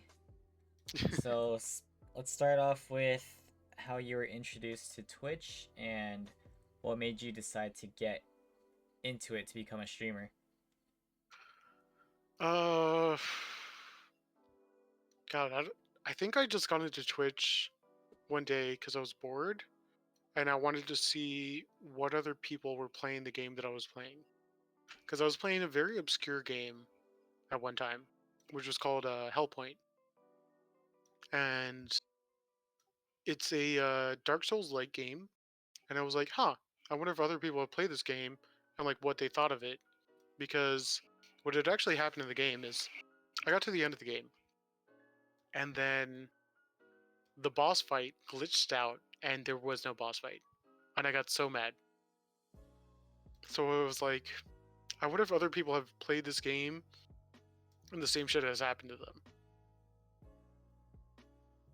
So I got on Twitch, and I started looking around and like, oh yeah, there's only like 2 streamers that are playing this game, like US streamers.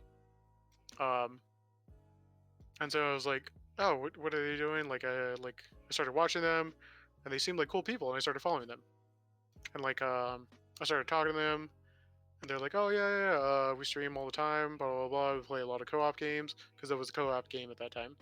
And they're like, I was like trying to give them like tips and tricks on the game, and I don't know, that connection, like I had a lot of fun like just talking to them whenever they went live, and I was like, I like this. Like I wish I could be there for other people like me that are like looking to like just talk to people about video games, because I love video games and like that's like my passion. Mm-hmm.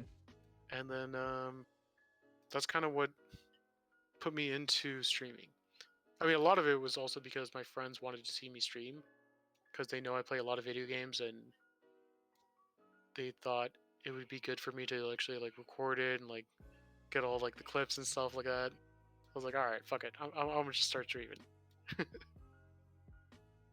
And then yeah, that all happened, and then I just started streaming one day, and I was like, okay, I'm having fun, and I like it. And then like oh, I do have this one story. Okay, Mm-hmm. hold up. Uh, the way I really got into streaming, and I think like one of the funniest thing is the way I actually met Kiki. Um, when I was working at Home Depot, that was what was that? 18 through 21. Yeah. So when I was working at Home Depot, one of my coworkers, he actually played a MMO called ArcAge. And when we played in ArcAge, he was like, "Oh, yo, have you ever played this game ArcAge? Do you want to join us?" Da, da, da, da, da. We had like 2 other people that worked with us that were playing that game. He's like, "Yeah, yeah, you can get into my guild." And I was like, "Okay, yeah, I'm down. I've never tried it. Like, I've never done a pay-to-play game, like a monthly subscription game." I fell in love with that game. I had so much fun. I started in this guild, and then like I met somebody. Her name is Miyomoto. She actually streams on Twitch as well, but I didn't know like at this time. Like we were just playing video games. We were like in the same guild. We like loved each other. We used to talk all the time. Um, Later on, like when I first started streaming, she hits me up and she's like, "Oh hey, if you wouldn't mind, like check out my stream, blah blah blah. I just started streaming." I was like, "Oh, me too! Like I just started streaming too. What?" And then she was like, "Oh shit, yeah. If you're a new streamer, like check out Ninja Monkey Streamers." I was like, "Oh, okay. Like what is this?" He's like, "Oh, it's like a Discord, to help promote your own stream." I was like, "Oh, okay. Sounds interesting. I guess I'll give it a try." So I gave it a try. Blah blah blah. I jumped into like a few of the people's raids and like all like the new people's like channels and all that. And then that's actually where I found Kiki. She was actually in that server, and so I find Kiki. And I was just like, oh my god! Like I jump into her channel, like she's doing her Russian accent. I was like, oh my god, this is great! Like I love it. Like I was like, oh my god, Kiki, you're such a cool person. I'm gonna follow you. Like I like you. And then that's how I met Kiki. And like the funny thing is like the chain of events that actually led up to that point was what, like 7 years in the making, Wow. until like I actually like it's like the butterfly effect is insane, because it was like I started working at Home Depot, and then I met this person, and then I was in the guild, and then I met this person, and then later on, way down the road, after like a Facebook message randomly, she was like, "Oh, I'm streaming now," and then I met this Discord group, and then I met Kiki. When was this when you joined the group and met Kiki? Shit, I met Kiki like last year, not even a year, probably like 7 months. Okay. Not even 7 months actually. Mm-hmm. I think it was like, oh no, yeah, it was like 7 or 8 months. But yeah, something like that. But Damn, dude, cool butterfly story. effect is like insane. Yeah. Oh, thank you for the hydrate. That's cool, man. And I'm sure you're really enjoying streaming now. What's your schedule looking like now? I'm still kind of random, but I Mm-hmm. definitely do try to at least get on if I'm getting on, Yeah. before 8 or 9 p.m. Uh-huh. I might do more of a solid schedule in the future, but I'm not too sure. Like, I would definitely prefer to actually do that, but Mm-hmm. I can never really tell what time I can actually stream. Yeah. Do you have a specific goal for streaming right now, or not? I kind of just like having fun. Going with the flow. Yeah, Yeah, that sounds cool. like if people love coming to my channel and like having fun, then I'm quite alright with that. Yeah. I'm not too pressed on becoming like a big time streamer. Mm-hmm. Sure, that would be amazing, and I would love that. Yeah. But for now, no. I just have fun. I do want to work a lot more on my stream. I want to have like a lot more different changes. Uh-huh. Actually, recently got a different mic, and I have to set that up Nice. to. I got a Shure MB7 or something like that. SMB7. Uh-huh. Um, I do want to change like overlays. I want to like involve like a lot of different things. I got my friend working on like emotes and like transitions. I want to There have like a you little. go. I want to have like a little llama getting chased by a little zombie across the screen all the time. Like, Uh-huh. I want to have like a whole bunch of like little things like that. Just I don't know, just make it fun for everybody. Yeah. Dope. Um, do you have a specific moment or stream, like your favorite stream, for example? Hmm. Favorite stream? Yeah, do you have a favorite stream? I kind of really did like my birthday stream because like I had like such a great turnout. A lot of people were there. We played a bunch of words on stream. Mm-hmm. I did get a little too plastered though. That Uh, is the one time I actually got drunk on stream. I never get drunk on stream or on like somebody else's stream. yeah. That was like the one time I actually did get drunk. But I had a lot of fun that night. It was a great turnout for people like for my birthday. And like everybody was just showing love, and I was like, it was just wholesome as fuck. I was just like, I was so happy. But Yeah. yeah. Other than that, the I think the next most successful stream at least. I don't know if I was happy, but the next most successful stream was the maid stream. Uh, There was an insane turnout for that. uh-huh. Looking for royalty-free music? Check out So But yeah. speaking on you actually getting drunk on stream, what kind of drunk would you describe yourself as? Like, what do you like? I'm definitely a happy drunk. Okay. Like I like if I get like way too drunk, I just like start smiling and like I don't talk as much. Oh, okay. So that's how you can tell like I'm really really drunk. Mhm. Where like I stop talking, I'm just like smiling, I'm just like in the background, just like having fun. Like, Yeah. but no, like definitely for the most part, like when I do drink, I do get happy, but I don't drink to stay happy. Okay. Like one of the things, like yes, drinking does make me happy, but I don't drink to be happy.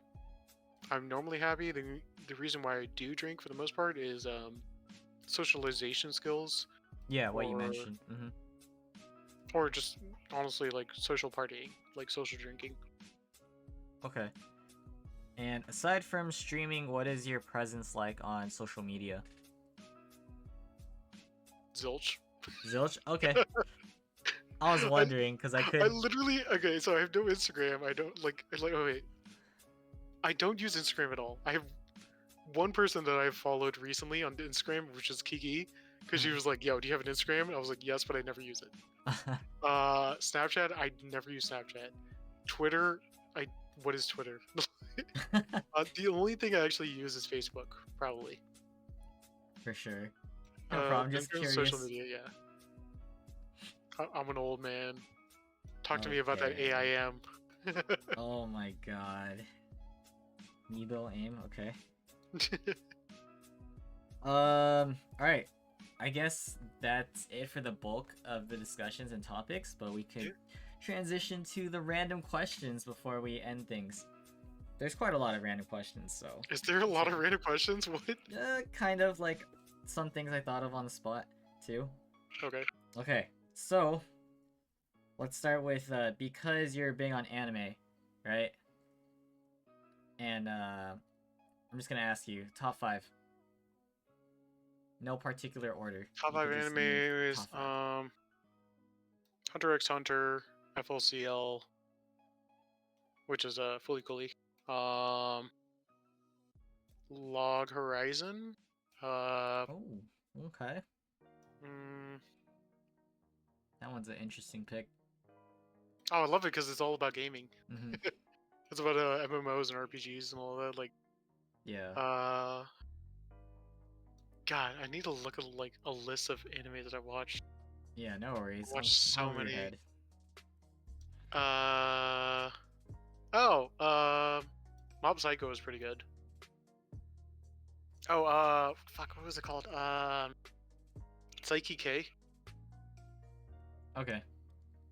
Nice. Those were like some of the funnier ones. I also did love Overlord. I don't know. There's so many. Yeah, I'm sure there's I definitely more. I would have to refine this another day. It's all good. Had to test your brain there. Okay, next question. How did you come up with the name NomZombie? I don't actually know. Oh, So okay, so I was looking for something that rhymed with nom, and there's not that many things that rhyme with nom because like I do love food. Like I'm a kind of a gourmand. yeah. My dad actually grew up as a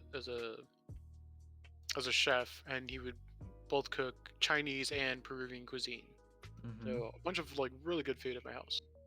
So I was like, nom nom nom nom nom. And then I was trying to like think of like a name to go with that. And I do love horror movies, and I do love zombies. So I was like, you know what, Nom Zombie. So it's like Nom Zom, and then like that kind of rhymes, and then B. Yeah. Like, all right, Nom Zombie. And what's with the alpacas then? Ah, cause I'm Peruvian. Ah, okay. I love alpacas. The funny thing though is, so alpacas are not actually the top of the line.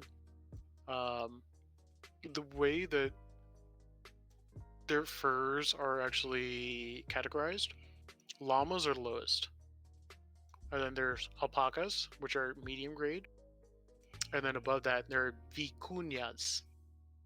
And vicuña, they're like these cute little like tiny alpacas that live in the highest of the mountains of Peru, and they're extremely rare. And so, if you want like a sweater or like a jacket made out of vicuña fur, Yeah. it costs like $2,000 for like one Jeez. jacket. So High end. Uh-huh. I love llamas and like alpacas and all that. Like growing up, like that's like the memorabilia and like stuff that you always get. Mm-hmm. You have like little alpacas, little llamas, and stuff like that. I have a bunch of like little toy ones here and there. But Sick. yeah, I just always grew up like with all the alpacas and llamas and stuff. Mm-hmm. Yo, Vance, Brands, how's it going? hello. Very nice. Very nice. Yeah. So this kind of goes back to zombies just a bit. What's your favorite genre when it comes to shows and movies? Because I know you like shows too, right? Yeah. Yeah. Hmm. I'm not gonna lie, I like old martial arts movies. I love martial arts movies. Like I love the old school Jackie Chan ones, Drunken Master, stuff like that. I love the Ip Man movies. I love the Tony Jaa ones, like Mhm. The Protector, Ong Bak, all those. I love my old school martial arts ones. I love a lot of like old Chinese ones too, because my dad and I used to like. We just grew up watching Jackie Chan, Yeah. and I feel like Jackie Chan's almost like another father that like I didn't have kind of thing. Like even though like I did grow up with a father, like we had a good relationship. What I'm Mhm. saying is that like Jackie Chan was like, oh my god, he was like the father to everybody, and he's like one of the sweetest guys actually. So I love old martial arts movies, like especially like Chinese martial arts, or like I love Thai martial arts, like Mhm. the Ong Bak movies, amazing. But yeah, martial arts movies probably my favorite. I do love my zombie flicks. I love my horror flicks. Um, You like horror, but you don't like nuns, right? yeah, I don't. Yeah, So I didn't watch. What the was it nun. called? Yeah, I didn't watch those ones. No, Is it just because you hate nuns, I or? hate nuns. Okay, I hate nuns. gotcha. Sleeping has a question.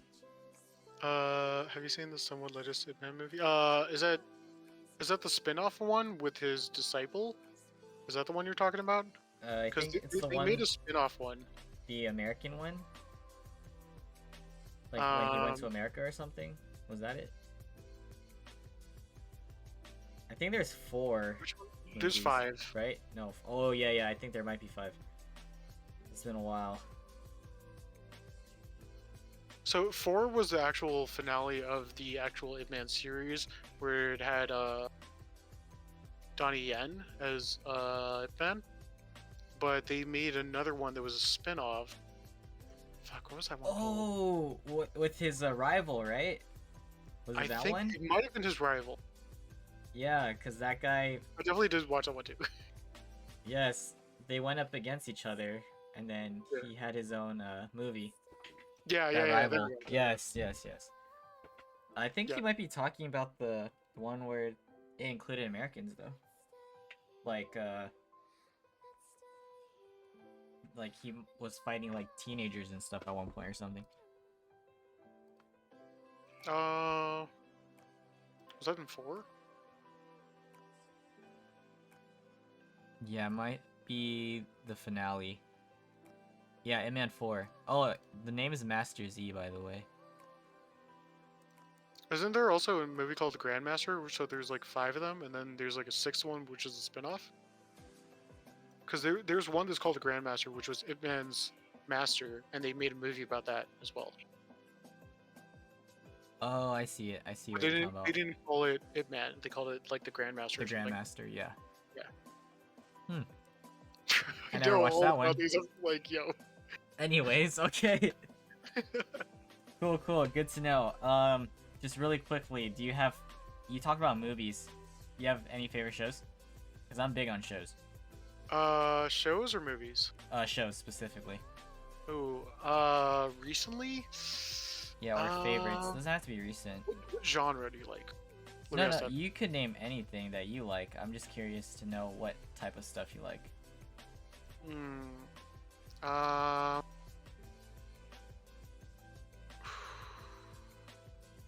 I mean, I definitely like a lot of animes. I did watch the entire Flash series, but I didn't like it. Okay. I just watched it anyways. Mhm. In terms of ones that I really do like, that's kind of hard because like I watch a bunch of movies and I'll still watch them even though I don't like them. Money Heist was good, but I do prefer it in Spanish. Money Heist is La Casa de Papel, Yeah, where Cindy's like into that right now. really. Yeah, I don't know if she's Oh, here. She might be watching it. oh, dude, that's so good. Uh-huh. God, that's a really good one. Oh, Invincible. I love Invincible. Invincible is actually like more of an American recommendation, Oh, the and animated it's one. so good. It's so good. Okay. Uh, I did recently watch a movie called A Whisker Away, and Mhm. it's similar to Spirited Away, which kind of makes sense with like the Title? name of it. Yeah. So it is a movie. It's only like an hour 40 long, hour Mhm. 45 or something. But it's a little cute like movie, which I did like. It's called A Whisker Away. Mhm. Very sweet. Oh my god, I love the Jet Li movies. Um, Kiss of the Dragon was amazing. And then shit, I did like the one, but the one was also kind of like way too much CGI for me. I did like some of his older ones as well, because Jet Li does have like a lot of older ones, like at the times when Jackie Chan was like first coming up in as well. Shit, what was his movies? Oh, Jet Li had so many good like classic ones. Yeah. I think Fearless was good. Yeah, Felix was good. This one. Oh, Cradle to the Grave was fucking amazing, but it was so freaking corny. Romeo Must Die. He had a lot of corny ones. Oh, Fist of Legend was a good one. That was a good one. He was in Once Upon a Time in China. Yes. Okay. So one of my favorite movies of all time were the Once Upon a Time in China movies. Uh-huh. Those ones were great. You should definitely check those out. For It actually sure. it goes in with the Ip Man and Jet Li stuff.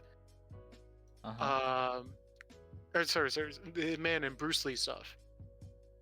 If you have not Oh, watched okay. Once Upon a Time in China, oh my god, check that out. Because they're actually the Grandmasters, Mhm. and he's actually playing the Grandmasters of them. Of like, oh my god, Yeah, I of like, see it. There's at least 3 movies. oh Jeez. dude, definitely check out Once Upon a Time in China. I love those movies. Those were my favorite movies in growing up.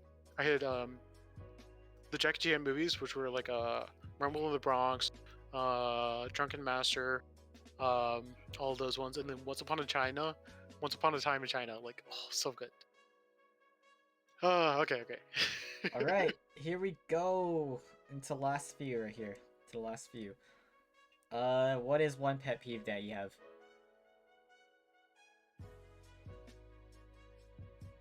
um,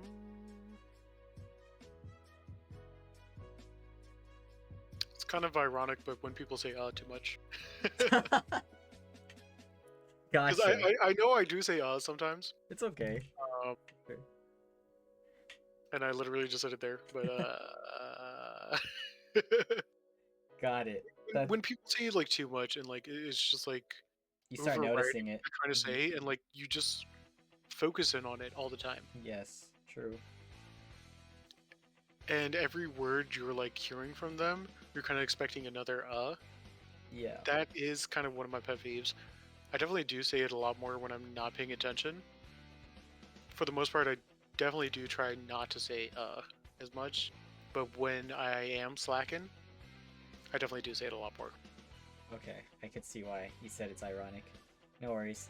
So it's also ironic because like I do want to keep myself from saying it more, so I'm more perceptive of when other people say it. Yes. So it's almost not so much a pet peeve, but an insecurity where I see myself projecting onto others. Understood. All right. What What about is your greatest success and failure? But you know, I've asked some of the people in the past, like the previous podcasts, about the failures part. How about instead of saying that, we could talk about regret? Think about it. Either failure or regret. Mm, Yeah, it's greatest success and failure / regret. I don't really see a great success that I've had. There's not one that actually stands out as much. Maybe my greatest success was kind of being at peace and like coming to terms with like who I am as a person and like living a stress-free life, not stressful. Yeah. uh, so I think yeah, just coming to peace with myself was kind of one of my biggest successes. And then you were saying like what biggest regret or biggest defeat, Failure. Yeah. I think failure.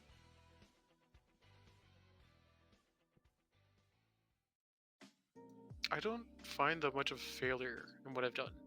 I don't quite regret much in my life, and I've always tried to live my life like that.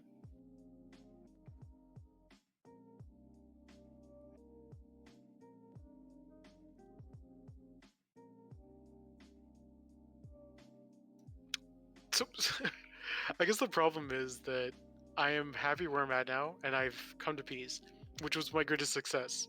Which means that my greatest failure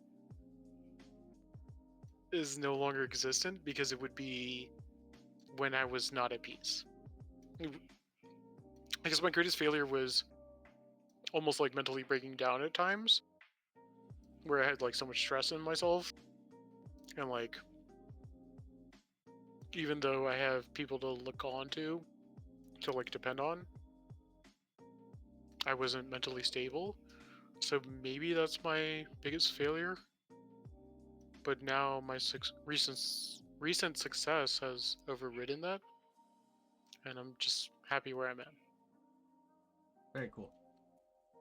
All right. What was your first impression of me?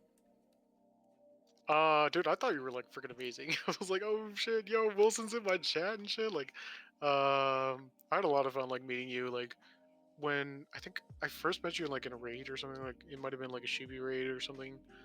I had like a lot of fun like meeting you. You were very open to everybody that like joined your channel.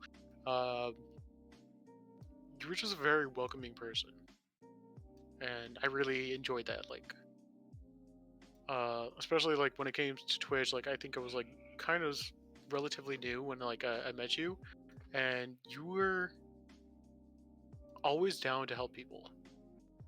Like you would always give like 110%, even if you were like having a stream at that moment, and like I'm sorry, like I was like telling Kiki about you, and you're like, yo, you were just helping out Kiki in the middle of your stream, like just like going all out, like, dude, you always look out for other people, and I think that's amazing. Like you do a great job of trying to help whenever you can, kind of thing. Thank you. I And appreciate that. I thought that's a really good trait in you. I'll let you know the first time when I met you. It was through Cindy because I asked like who should I rate?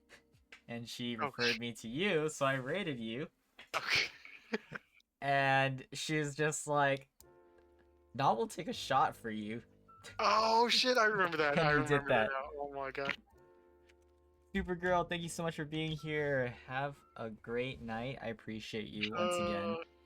Thank you for being here. So yeah, that was the moment when we met. And then ever since then, I was just like, dang, this guy's so cool. I gotta stop by more and more. Not at all, no.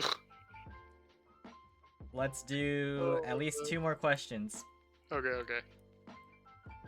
Who are the top 5 streamers in no particular order that you watch? You, Lil Shubi, Pika Shubi, Hot Wasabi, and Cindy. Wait, that's only 4. No, that was 5. That was 5? Yeah. Wow, that was quick. Oh yeah. Jeez. Thank you. You guys are like the only ones I watch. You know, that was perfect because I was literally going to ask you how you met all those people. Oh, well, I kind of explained it before. So I met the Shubis from Kiki, Keep It Kawaii. I met Keep It Kawaii through Miyamoto, through the Yes. whole back thing that I said earlier. Okay, connections. Once I met the Shubis, I also met Hawasabi, who was one of my top 5. And then I met Cindy, who Lil Shubi used to actually work with. And Yes. then you through Lil Shubi. I mean, you through Cindy. Yeah. Okay, so this is all pretty recent then. But then also Kiki. Oh god, the top 5 is like top 6. We'll go with top 6. That's fair. Yeah. But they're all connected actually. Yeah. That's really cool actually. Okay. And to finish things off, using your connection, your personal connection, who would you like to see as a special guest on my podcast? Well, you already know. Well, how She's about gonna be here someone? tomorrow. Yeah, how about someone else?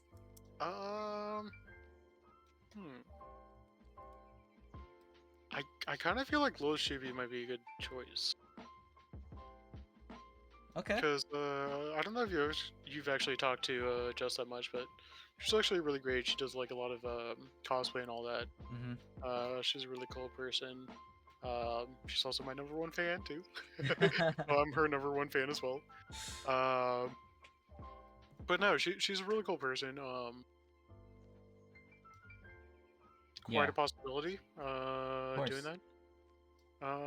Who else is interesting? Oh, if not that, I don't know if my friend's actually going to start streaming soon, but I do have a friend that has a very interesting backstory.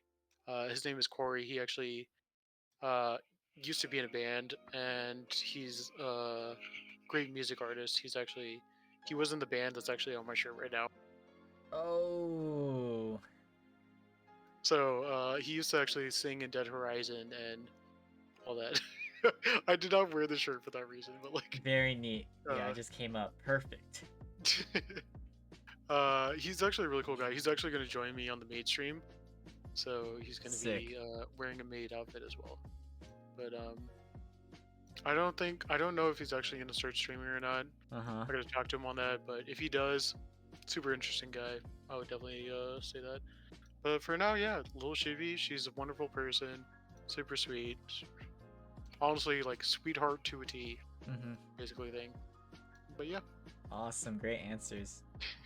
Well, that wraps things up for this podcast. So I'm gonna Damn, I got to almost 4 hours. That was I'm just pretty good. gonna sign things off for the YouTube channel at least. So once again, thank you so much for NomZombie for being featured as the episode 6 guest of the Chang Gang podcast. Remember guys, be sure to drop Nom a follow. !guest. You could see the link to his Twitch channel.